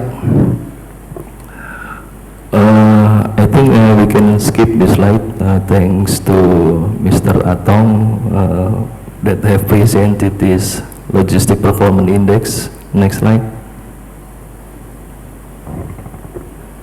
Next. Yes, this is Indonesia at a glance. This is our challenges. 7.8 million areas, 267 million people, 16,000 more islands. This is what we have to deal every day. the disparity, the logistic cost, financial and connectivity, imbalanced economic growth between western and eastern part of Indonesia, inadequate infrastructure and imbalanced cargo. Also the the point of outer border and undeveloped area. How do we cope with these challenges? Next slide. This is what we have done so far. The implementation of sea transportation in 2024. There are 37 sea toll routes, ready 16 ready routes, and 107 pioneer ship routes, the livestock fleet 6 routes, and the public service obligation from PT Pelni 26 routes. This is connect all the island in Indonesia. Well, maybe not all of them, but we have tried our best to connect all of the island in Indonesia, so we can make everything in the east area is the same as in the west area of west part of Indonesia. Next slide. This is the amount of Indonesian shipping companies. As we can see, in 2005 we have only 1,591 shipping companies, and by the year of 2024 we have 6,000 more Indonesian shipping companies. Next slide.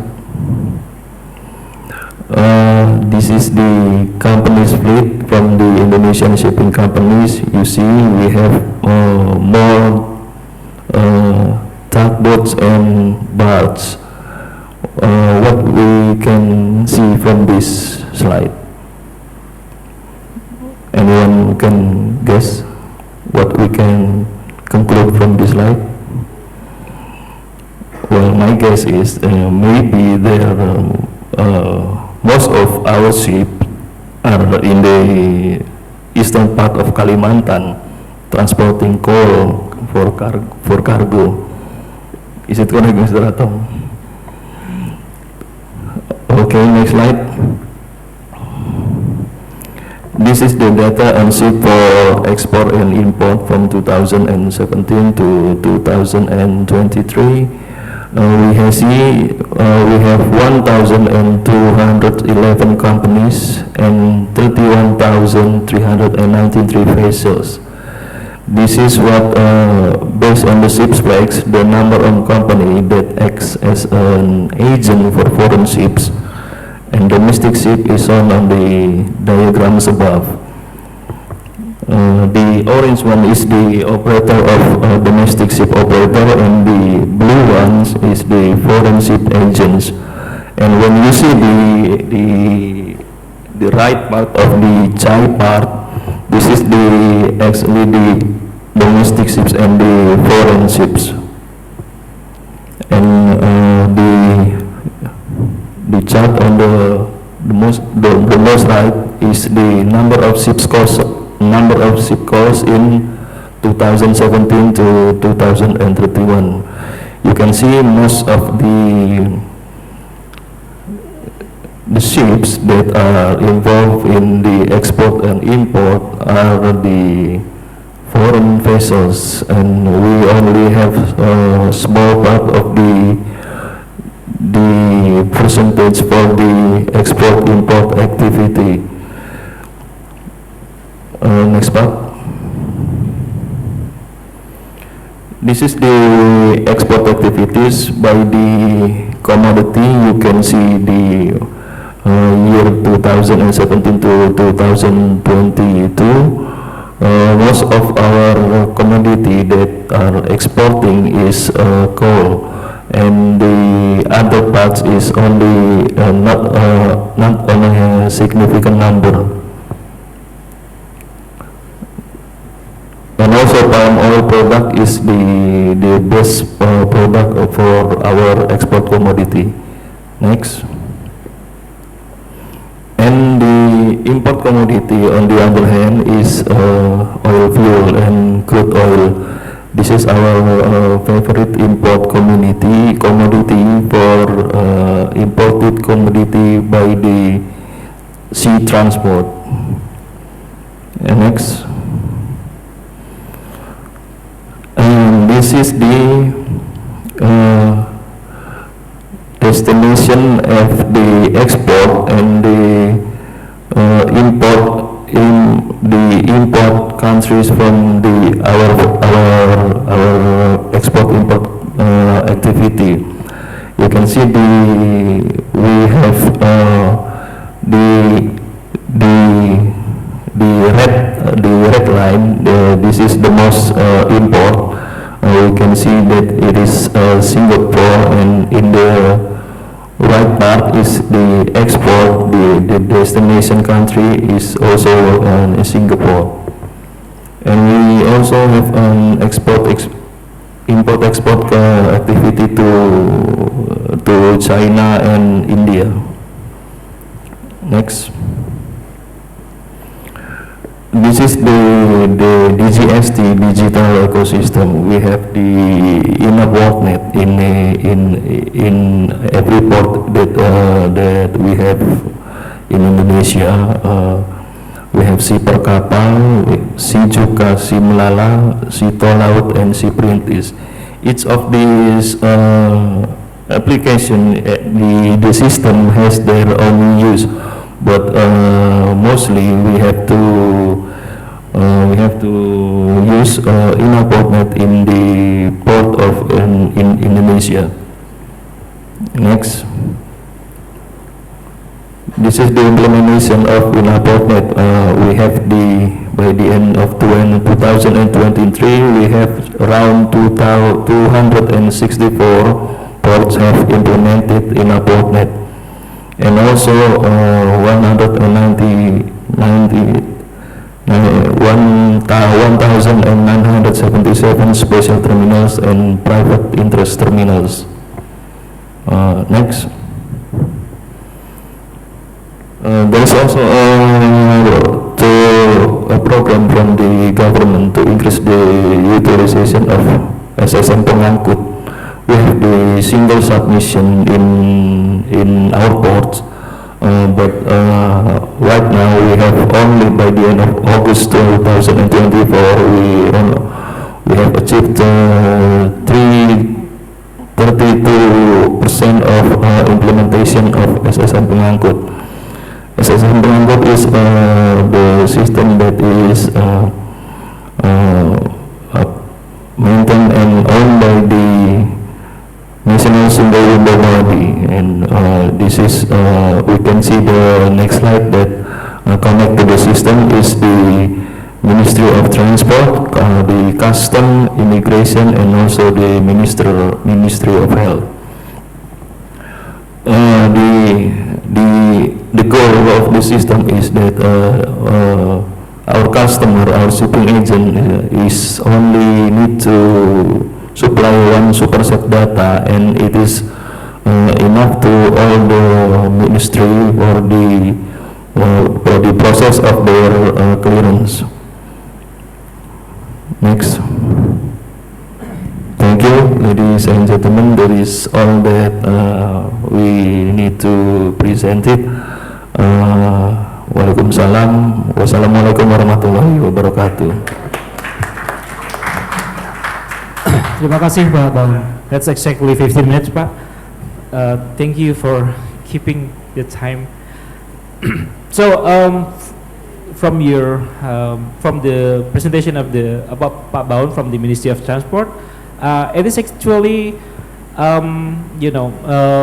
valuable addition to the previous presentation, as we know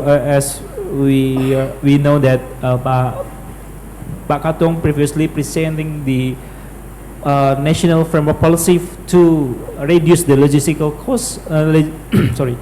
To reduce the logistical costs. So the maritime transport already did and still doing the some of the policy that is included in that pillars. We have here some of the ministry's policy. regarding the how to digitalize the services using the digital ecosystem, the Inapportnet, si Perkapal, si Juka, si Mlala, si Tolaut, si Perintis, and it is doing its job right now. And I see also the highlight of this presentation is also how huge is the industry of the shipping industry, the maritime transport, valuable economic.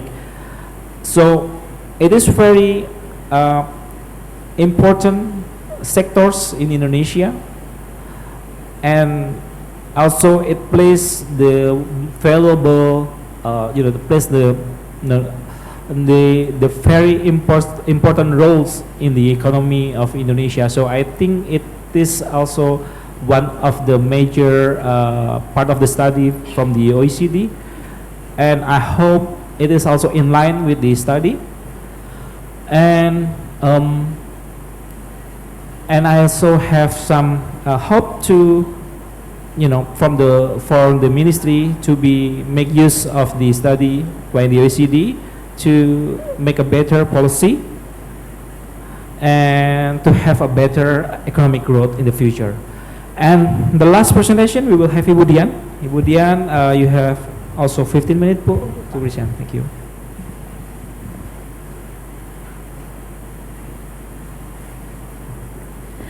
Oke, selamat pagi. Terima kasih Pak Moderator, yang terhormat Pak Jalu, Matteo, and Bapak Ibu pembicara.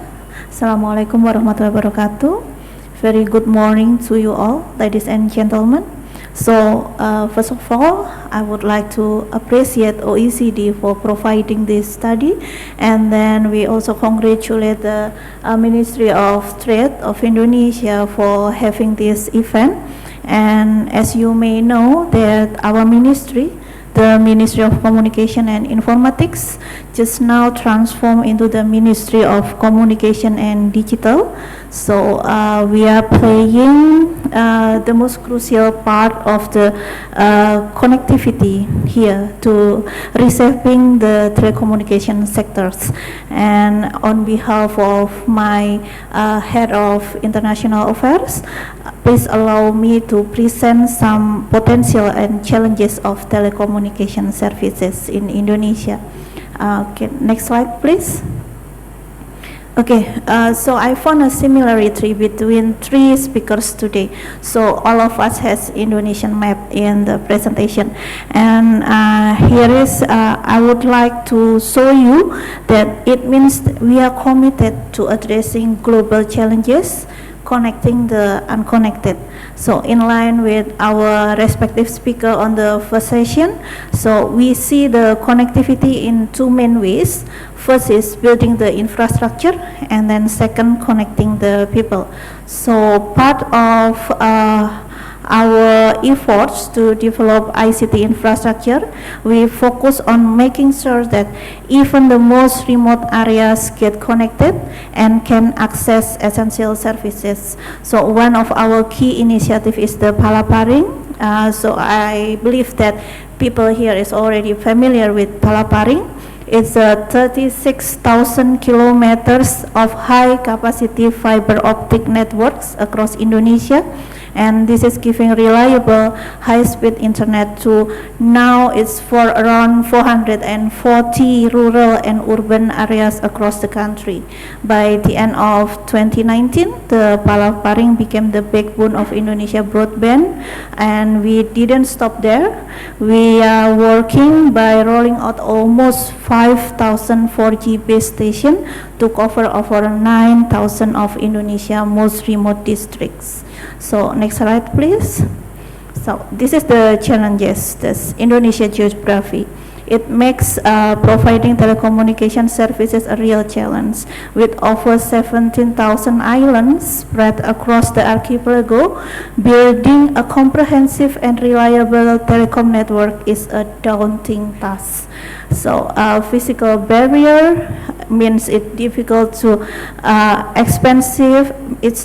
and expensive to lay fiber optic cables and install the necessary equipment. So services are not evenly distributed, even it's in rural and remote areas. So getting to some of these remote areas and isolated communities is also tricky, as many lack basic infrastructure like roads and electricity, which are essential for telecom installation. The cost of transporting materials and maintaining equipment in this area is high, which often discourages private investment. This leaves many rural areas underserved, widening the digital divide and limiting access to important services and economic opportunities. That's why initiatives like Palaparing Project and the Universal Service Obligation are so important. This program helps overcome the geographical challenges by improving connectivity in hard-to-reach areas. Next slide, please. So, as part of our ongoing commitment, we successfully launched Satria-1 satellite on June 18 to 2023. This marked a major milestone in Indonesia digital transformation journey.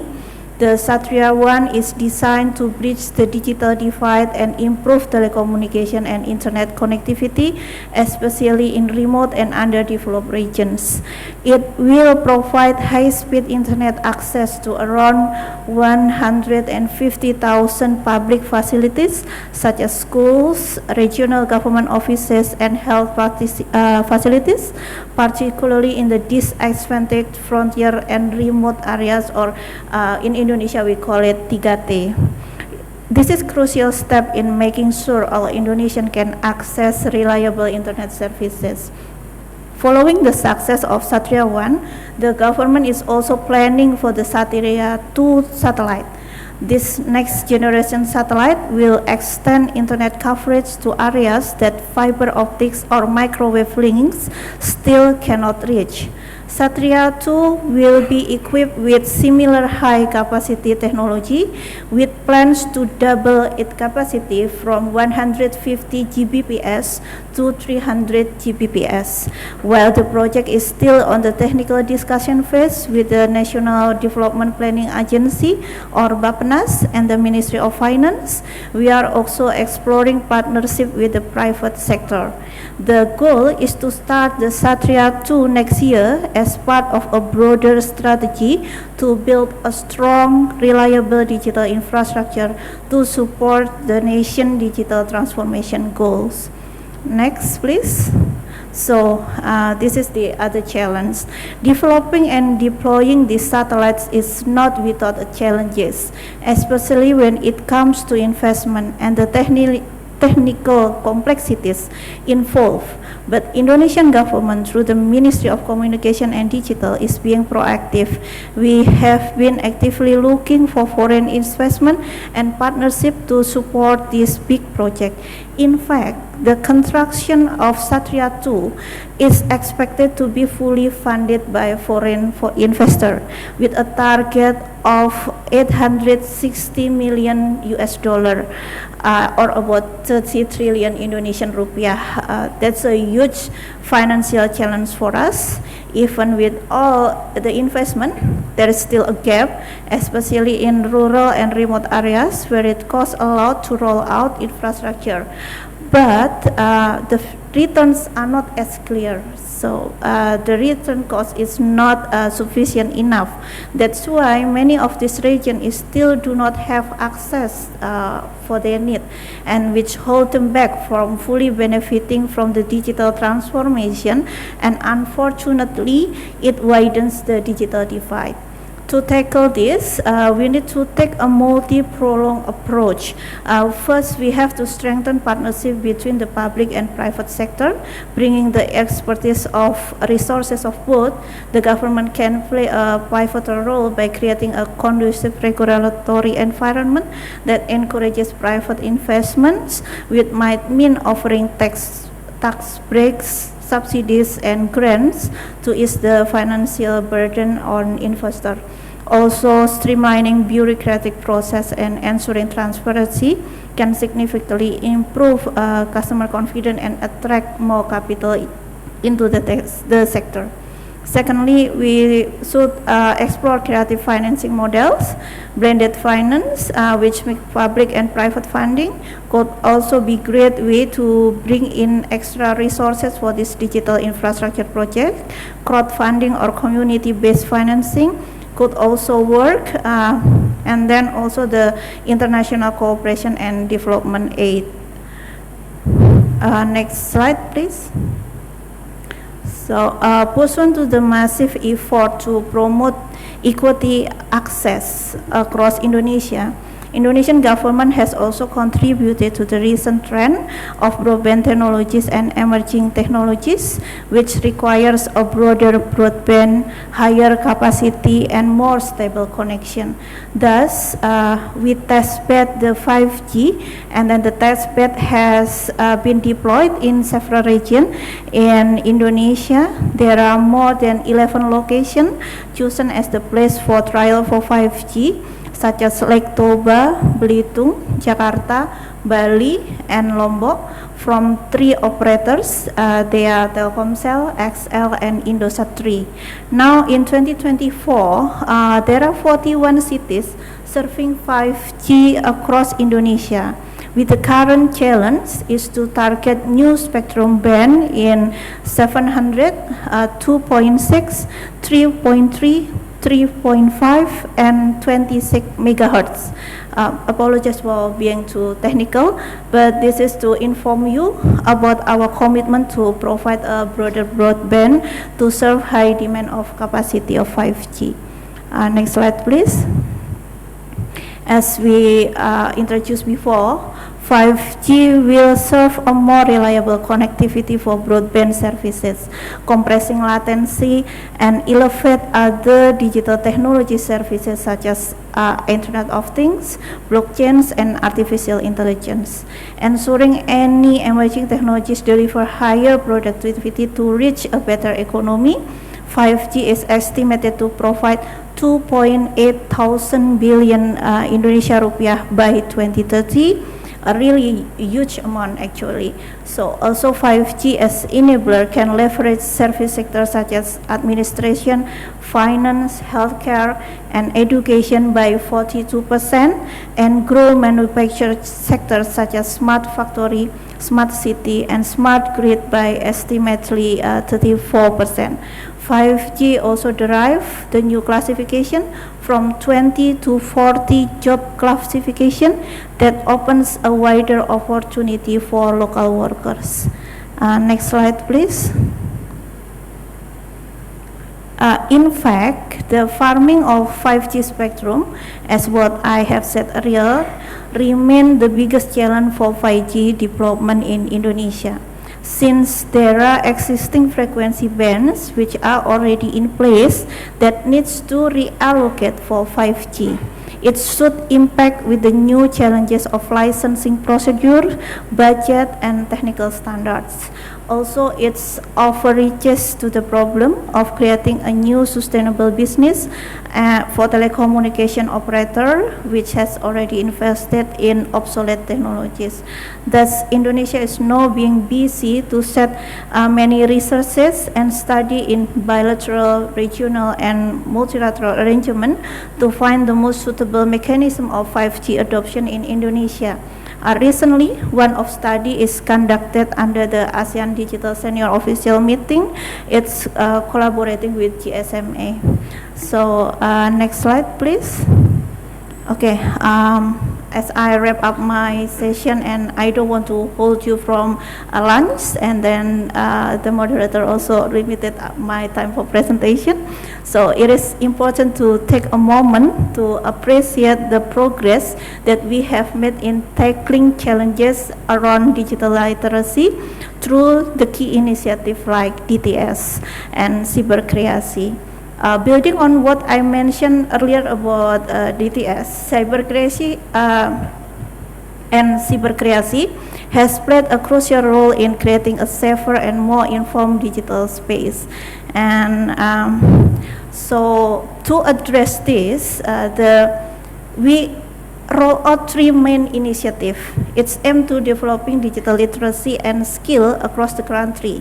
First, we are providing basic literacy education to over 12.48 million Indonesians, ensuring that more people are familiar and essential in technology tools and concepts. Secondly, we have created the DTS, the Digital Talent Scholarship, that offer intermediate level digital skill training to over 200,000 recent graduates and professionals every year, covering key areas like data analysis, AI, cloud computing, and cybersecurity. And finally, we are offering advanced training for policymakers through partnership with leading global universities, helping them to better inform decisions about the digital policy.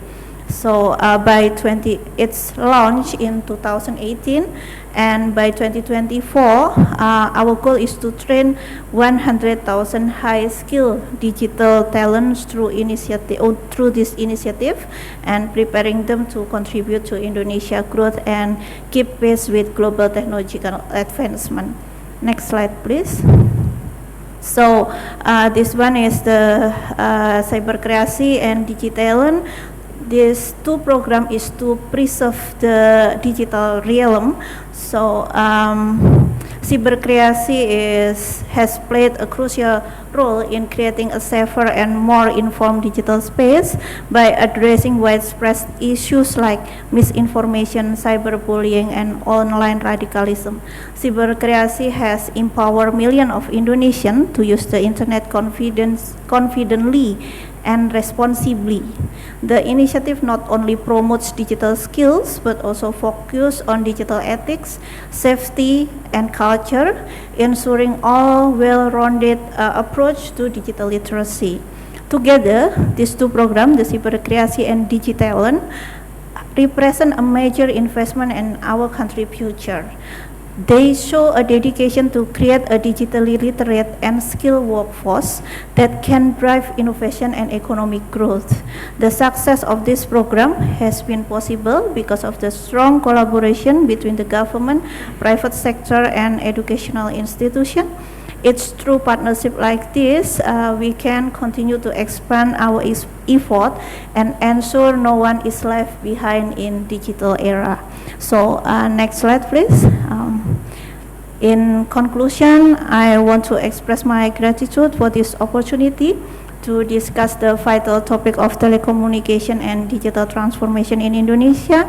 This initiative we have outlined from Palaparing to the Satria satellite, 5G, and our ongoing commitment to enhancing digital literacy through the DTS and cyber creasi program. All of them reflect our unwavering dedication to bridging the digital divide and fostering economic growth. And however, we also recognize the challenges that we face, particularly in investment and geographical complexities, which require collaborative solutions from the government, private sector, education institution, or maybe international organization like OECD. So let us continue to work together to build a robust infrastructure that empowers every Indonesian and ensuring no one is left behind in this digital era. Thank you. Wassalamualaikum warahmatullahi wabarakatuh. Thank you, Ibu Dian, for the precise and timely presentation. So the last presentation regarding the communication marks our last session actually, but I just want to highlight something here, that Indonesia is a big, huge country and physically segregated. It is remain the main challenge as how to connect them, and the Ministry of Communication is making the policy. I think actually there are two areas. The infrastructure and also the connectivity of the people. So on the infrastructure side, the ministry have already made some huge progress by launching the satellite, the Satria-1 last year, right? This is, I think, the biggest satellite in the Southeast Asia, and it is mainly it is used as the, I don't know the technical term about that, but it is the a vital part of the connection in this hugeness of Indonesia, and also in the connectivity of the people. The ministry also trying to build the digital creatives industry here. How to they have some policies and also programs on the digital talent, how to build the digital talents, and I hope that two main part of the presentation can show us that Indonesia is in the communications sectors is doing on the right track, I think, and I hope it is also in line with what we will see in the next years, that we will see also in the 2045 that Indonesia will be one of the advanced economy by developing these three main areas. So this is the last part of the presentation. We still have around 15 minutes to discuss what we present here. I'll give the floor to the audience. Any question, please? Yeah, Ibu Rita again from the Ministry of Health. Yeah, Bu, please. Thank you. My name is Rika from Minister of Health. I want to know, I want to ask for Ibu from Ministry of Informatics and Digital. Previously, you said that the ministry has a plan to enhance the use of digital in 3T area, which we call the TPK in the Ministry of Health. I want to know more detail. What is the plan, and if you don't mind, maybe we can do some cooperation to support our plan also, because we are in the process of developing an SPK, which will be regular to the Ministry of Health regulation. Thank you.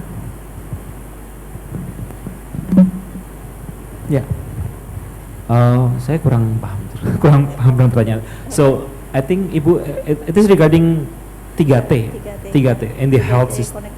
Okay, please Bu. Okay, thank you for the question, Ibu. So, as I mentioned before in my presentation, that we have Palaparing and also USO.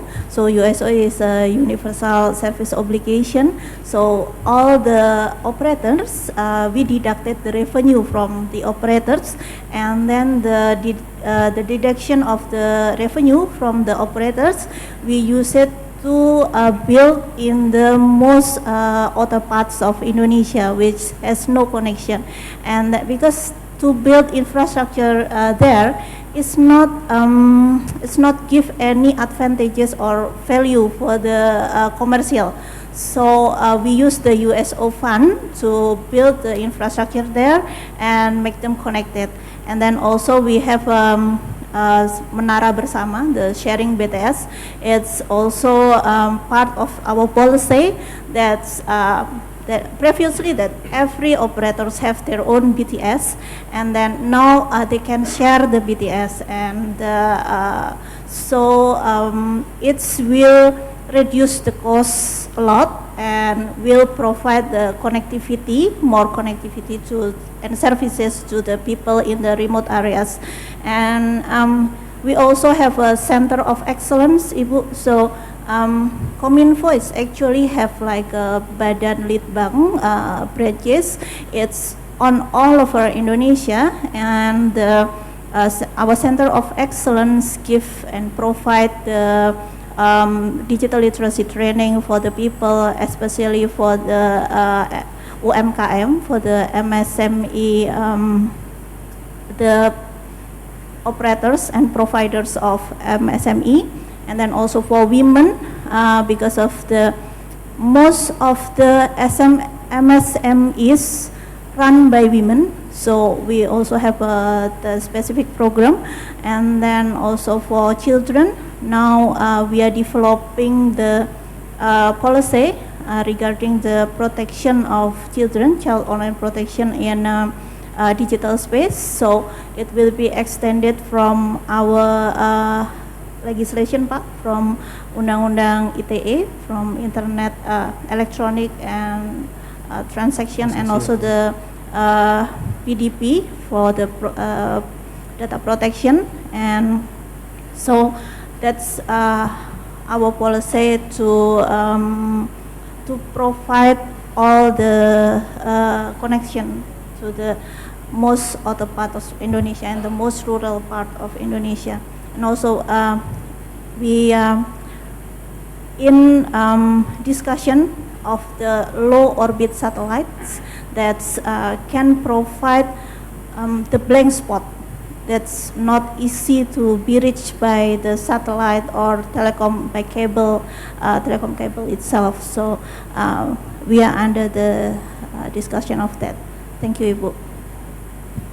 I hope it's answer your question. If it is not answering your question, maybe we can have discussion. Oke, terima kasih Bu Dian. Next question.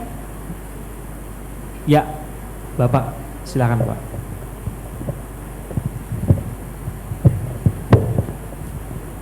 Terima kasih. Assalamualaikum warahmatullahi wabarakatuh. Pak Atong, ini teman, bukan partner in crime tapi partner in discussion ya Pak ya. Kami Asosiasi Logistik Indonesia di bawah Bapak Atong dalam diskusi-diskusinya. Allow me team of OECD to speak bahasa, because ini lebih apa namanya, banyak teman-teman yang mungkin bisa tahu. Pak, tadi Pak Atong targetkan 14,29 menjadi 8. Mari kita kerjasama Pak, ya, karena at the end of the day, tadi di sesi pertama kita bilang bahwa Indonesia harus menjadi 2045 menjadi negara industri, dan challenge-nya adalah yang tadi Bapak sampaikan, harus ada quick wins Pak. This is apa sekarang new presidency, mari kita kerja lagi Pak. Ada dua, tadi Bapak dari Perhubungan menyatakan bahwa challenge kita di laut Pak. Ada dua undang-undang Pak yang itu bertentangan, dan saya pikir itu nanti kita bisa diskusikan, karena tadi saya di tahap awal saya diskusi bahwa kita bisa contoh Filipina Pak dalam menangani 7.000 pulau, tapi dengan sistem perhubungan menggunakan jasa Roro vessel Pak. Kalau tadi dari data Bapak itu lebih ke barge, di Filipina itu Roro vessel Pak, dan itu lebih apa namanya, efisien, karena pelabuhan Roro itu lebih simpel Pak, tidak ada crane, tidak ada apa, truk naik, truk turun langsung jalan Pak untuk distribusi. Di presentasi Ibu ICD tadi bahwa distribusi cost kita 15%. Nah kalau kita turun naiknya langsung dengan truk roll on roll off, mungkin bisa lebih efisien. Itu mungkin bisa menjadi quick win sehingga balance volume tadi itu bisa terkejar dengan cepat Pak. Tentunya industri yang harus dibangun di wilayah timur itu adalah second stage-nya. Nah, ada dua regulasi Pak antara Undang-Undang 17 Kelautan dan ASDP Pak. Roro di kita ini untuk yang ocean going nggak boleh Pak supir masuk ke dalam kapal. Sementara studi kita, waktu itu saya juga ikut di dalam Asian Working Group Pak Atong izin, itu kita studi ke Filipina, boleh Pak trailer itu ada supirnya di dalam vessel. Jadi itu masalah regulasi. Nah, ASDP role-nya sama, tapi supir sama penumpang boleh di dalam kapal. Nah, ini mungkin yang PR kita bersama. Ayo kita duduk Pak, mungkin regulasinya untuk kita rubah, kata role-nya dengan penghuninya tadi segala macam itu bisa kita lakukan, dan insya Allah itu turun Pak. Karena loading unloading di kontainer belum banyak congestion di dalam itu meningkatkan LPI Pak. Seperti itu.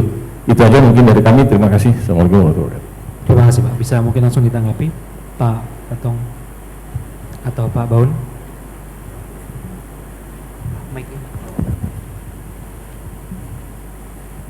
Thank you, Pak Mahendra. Your question is good. Yes, we have to confess that the regulation usually can, this is a problem. And then address to your question, I think it better we have to look back, because usually sometimes there are many, not one, many of the regulation usually can red tape for investment or trade, or today we call it about the logistics sector. Yes, we have to scrutinize again. We look back. I myself and my team in coordinating Ministry for Economic Affairs, especially for the logistic unit, we are usually revise not only about the ministerial decree, both law, the level of the law, we propose to revise. We propose to revise because it not in line with the spirit of the government new era, because the certain law can can to as a barrier for the logistics. Yes, I do agree with you, Pak Mahendra. So please to list down the what kind of the regulation can as a barrier for the logistic. I usually invite line ministry to discuss about it. Yes, I have a few of the experience to revise, not only about the ministerial decree, we call it in a presidential instruction, in a presidential decree, or government regulation. Yes, we have to, because sometimes this is funny. There are decree from the director level can make situation is not clear. For example, like the environment regulation. Sometimes the requirement sorry,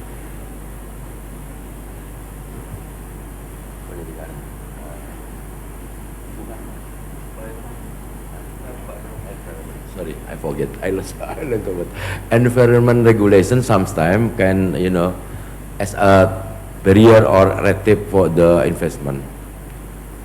The regulation issued by the director, and then they say it cannot be revised. What? I say what? Are you sure with your statement? So I invite the Director General to discuss revise. The regulation can be revised due to investment climate. If this is not aligned with the investment climate, we propose to revise.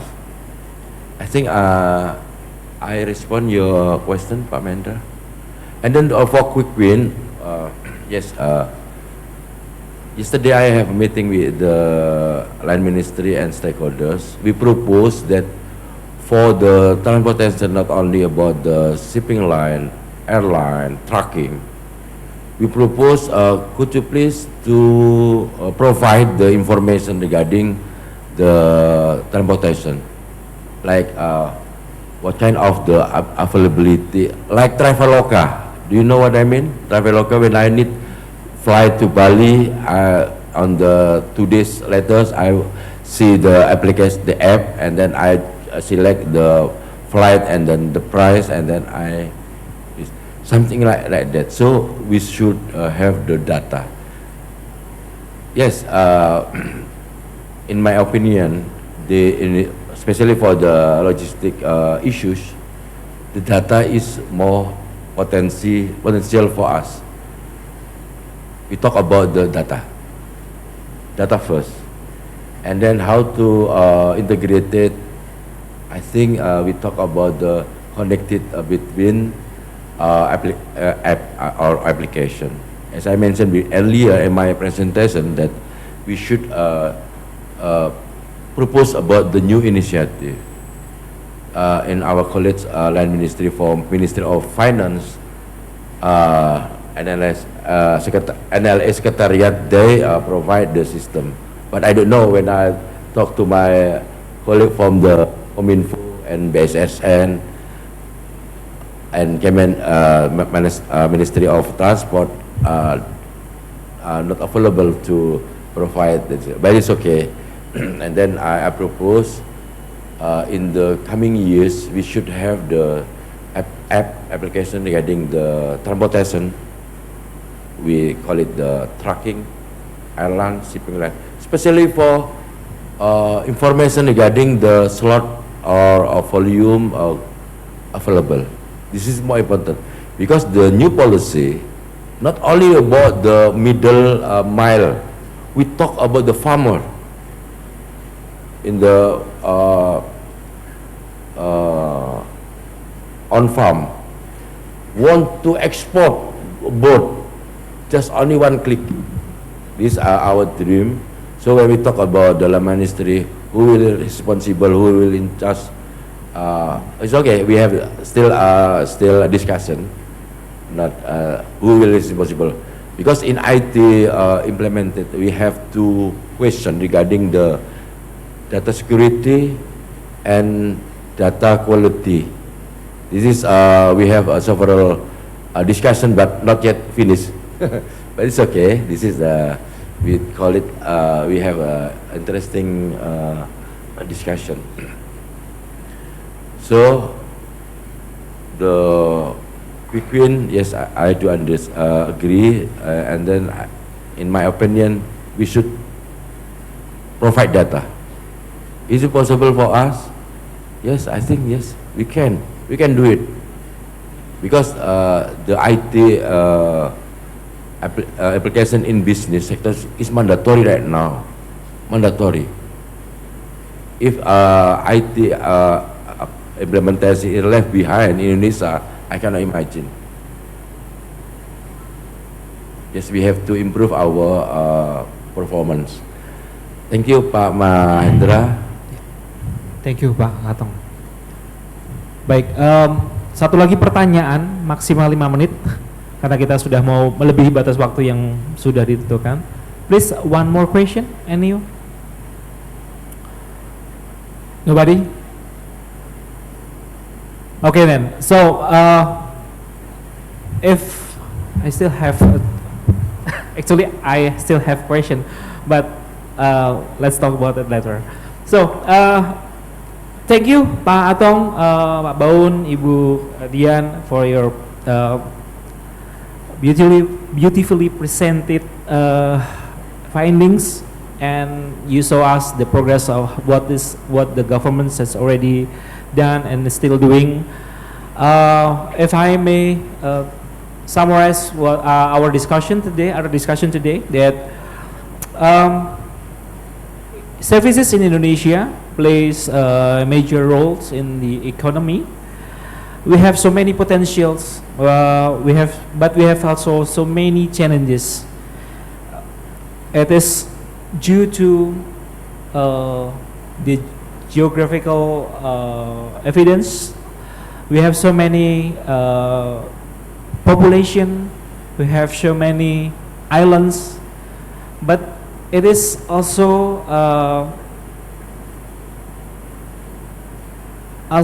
important to note that we are still facing so many barriers to the trade in services. These barriers hinders our competitiveness, our productivity, and it is also due to the regulatory complexity that we have so many from the OECD findings and also from the ISD findings.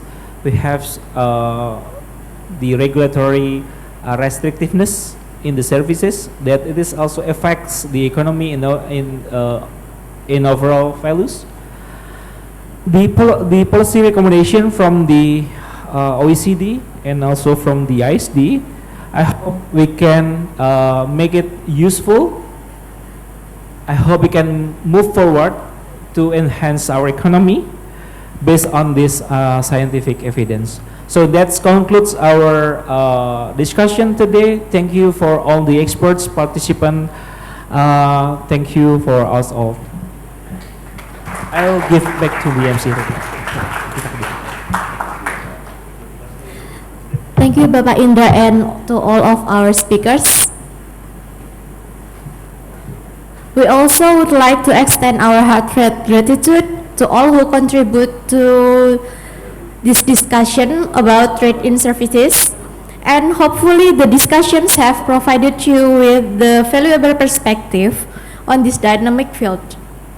And ladies and gentlemen, as we near to the end of this event, I would like to thank everyone again for your active participation and insightful contributions.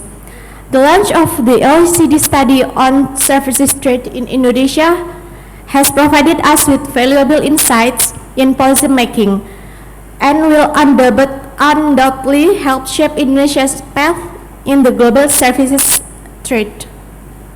And it is my pleasure to invite Bapak Rizalu to the stage to deliver the closing remarks. Please join me in welcoming Bapak Rizalu to the stage.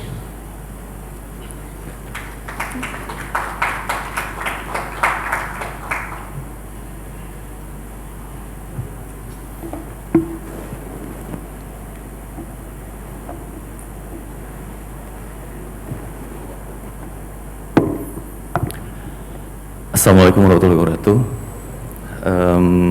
Good morning or good afternoon or good day everyone. Distinguished speakers and our guests and also the participants. As we come to the end of today's seminars and the overview of the OECD studies on services trade in Indonesia, exploring patterns, policies and reform scenarios, I would like to take this opportunity to express my sincere gratitude to all of you for your active engagement and participations during today's seminar. First and foremost, I would like to extend my heartfelt thanks to our esteemed speaker from the OECD, who come from Paris to Jakarta to attend not only here in the Ministry of State but also the other meeting. The coordinating Ministry of Economic Affairs, Pak Atong, the representative from the Ministry of Communications and Digital. This is new, Communication and Digital, and also the rep from the Ministry of Transportations, and Bu Devi, from the Indonesia Services Dialogue Council. So again, thank you for your participations and for your insight in this remarkable event. So we have heard about the the results of the study from the OECD and the with its recommendations, which include the potential reforms suggested for Indonesia to take in order to improve our services trade. And also we have heard about the services sector in Indonesia with their contributions to the Indonesian economy. We also have heard the presentations on how to reduce logistic costs Indonesia by issuing new regulations later on. Also the challenges we are facing in maritime transportation sectors and its reforms. And also we have heard about the challenges and potentials of the telecommunication sectors with their efforts to increase, which include their effort to increase the access to ICT for all the Indonesian citizens in all regions in Indonesia. So your remarkable presentations and insights have greatly enriched our understanding of the opportunities and challenges that we are facing in the services trade sectors. So we truly appreciate the time and expertise you have shared with us today. And I would like also to extend my appreciations to all participants again for your enthusiastic participations, for all the questions. Your presence and insights reflect our shared dedications to building a vibrant and competitive services trade sectors for Indonesia's future. As we move forward, I'm confident that the findings and recommendations presented in this OECD study will serve as a valuable reference for Indonesia's policy development in the trade and service sectors. And hopefully the result can guide us in formulating policies that not only address the evolving global landscape, but also enhance Indonesia's roles in the international services market. In conclusions, I hope this study inspires further discussions and collaborations among all stakeholders as we collectively work to unlock the Indonesia's full potential in services trades. Once again, thank you for all your active participations and continuous support. I wish you all success in your future endeavors. I look forward to our continued collaboration. Thank you. Assalamualaikum warahmatullahi wabarakatuh.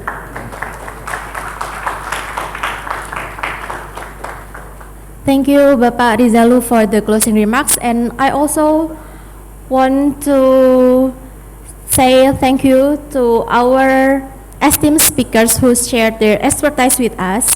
And as we reach the conclusion of today's seminar, I kindly ask for Bapak Rizalu to give the appreciation certificate to the speakers. Bapak Rizalu, please. And as I announce your name, the speakers, I kindly ask that you step forward to receive your certificate, and we will take a photo of the speakers with our director. The first one for Mr. Matteo Fiorini from OECD.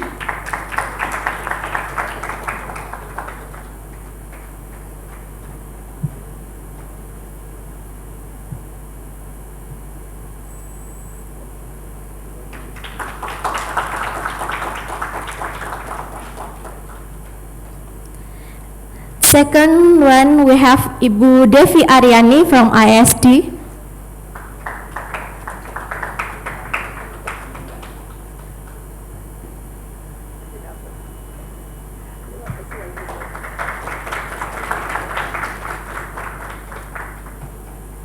We also have Bapak Atong Sukirman from Coordinating Ministry of Economics.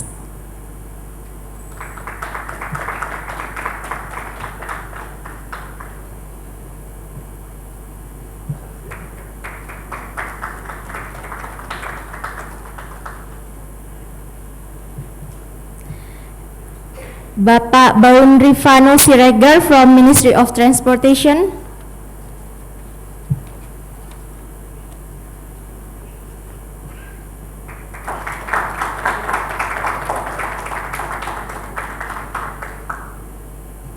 And Ibu Dian Wulandari from Ministry of Communication and Digital.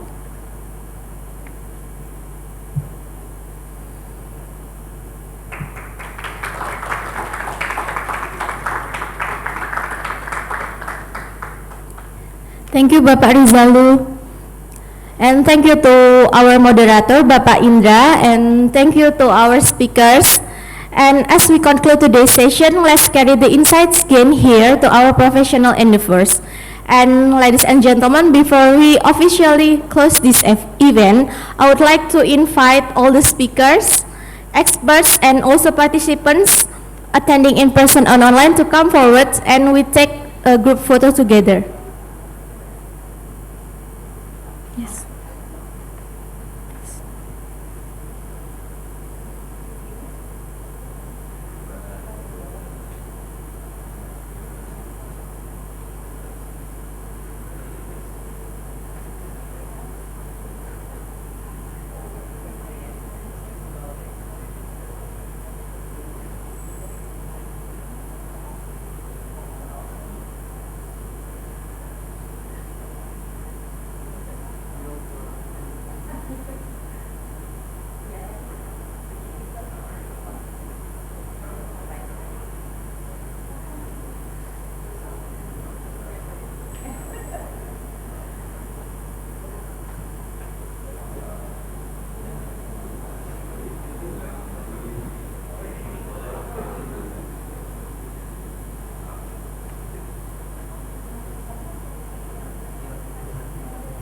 And for the participants who want to join the group photo, you can come forward with us. And also, I'm calling for the committee.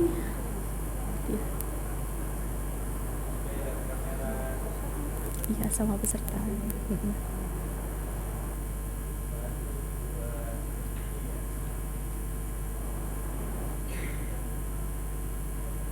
Udah.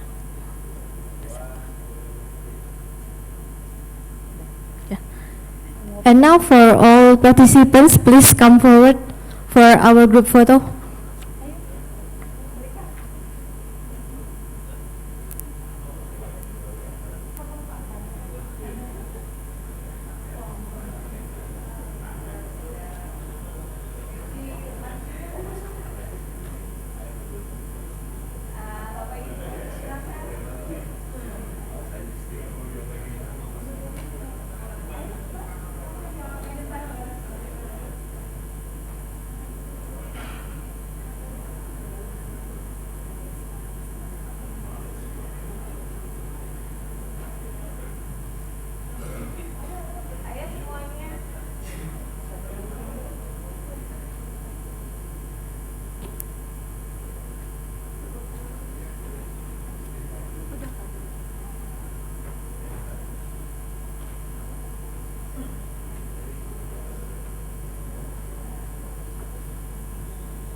As the photo session marks the conclusion of the seminar, we would like to extend our gratitude to our speakers and to each of you for contributing to these important discussions. We look forward to continued collaboration as we navigate the future of trade in services. And on behalf of Directorate of Trade in Services Negotiations, I would like to sincerely apologize for any errors that may have occurred during this event. And we wish you all a very good day ahead. See you.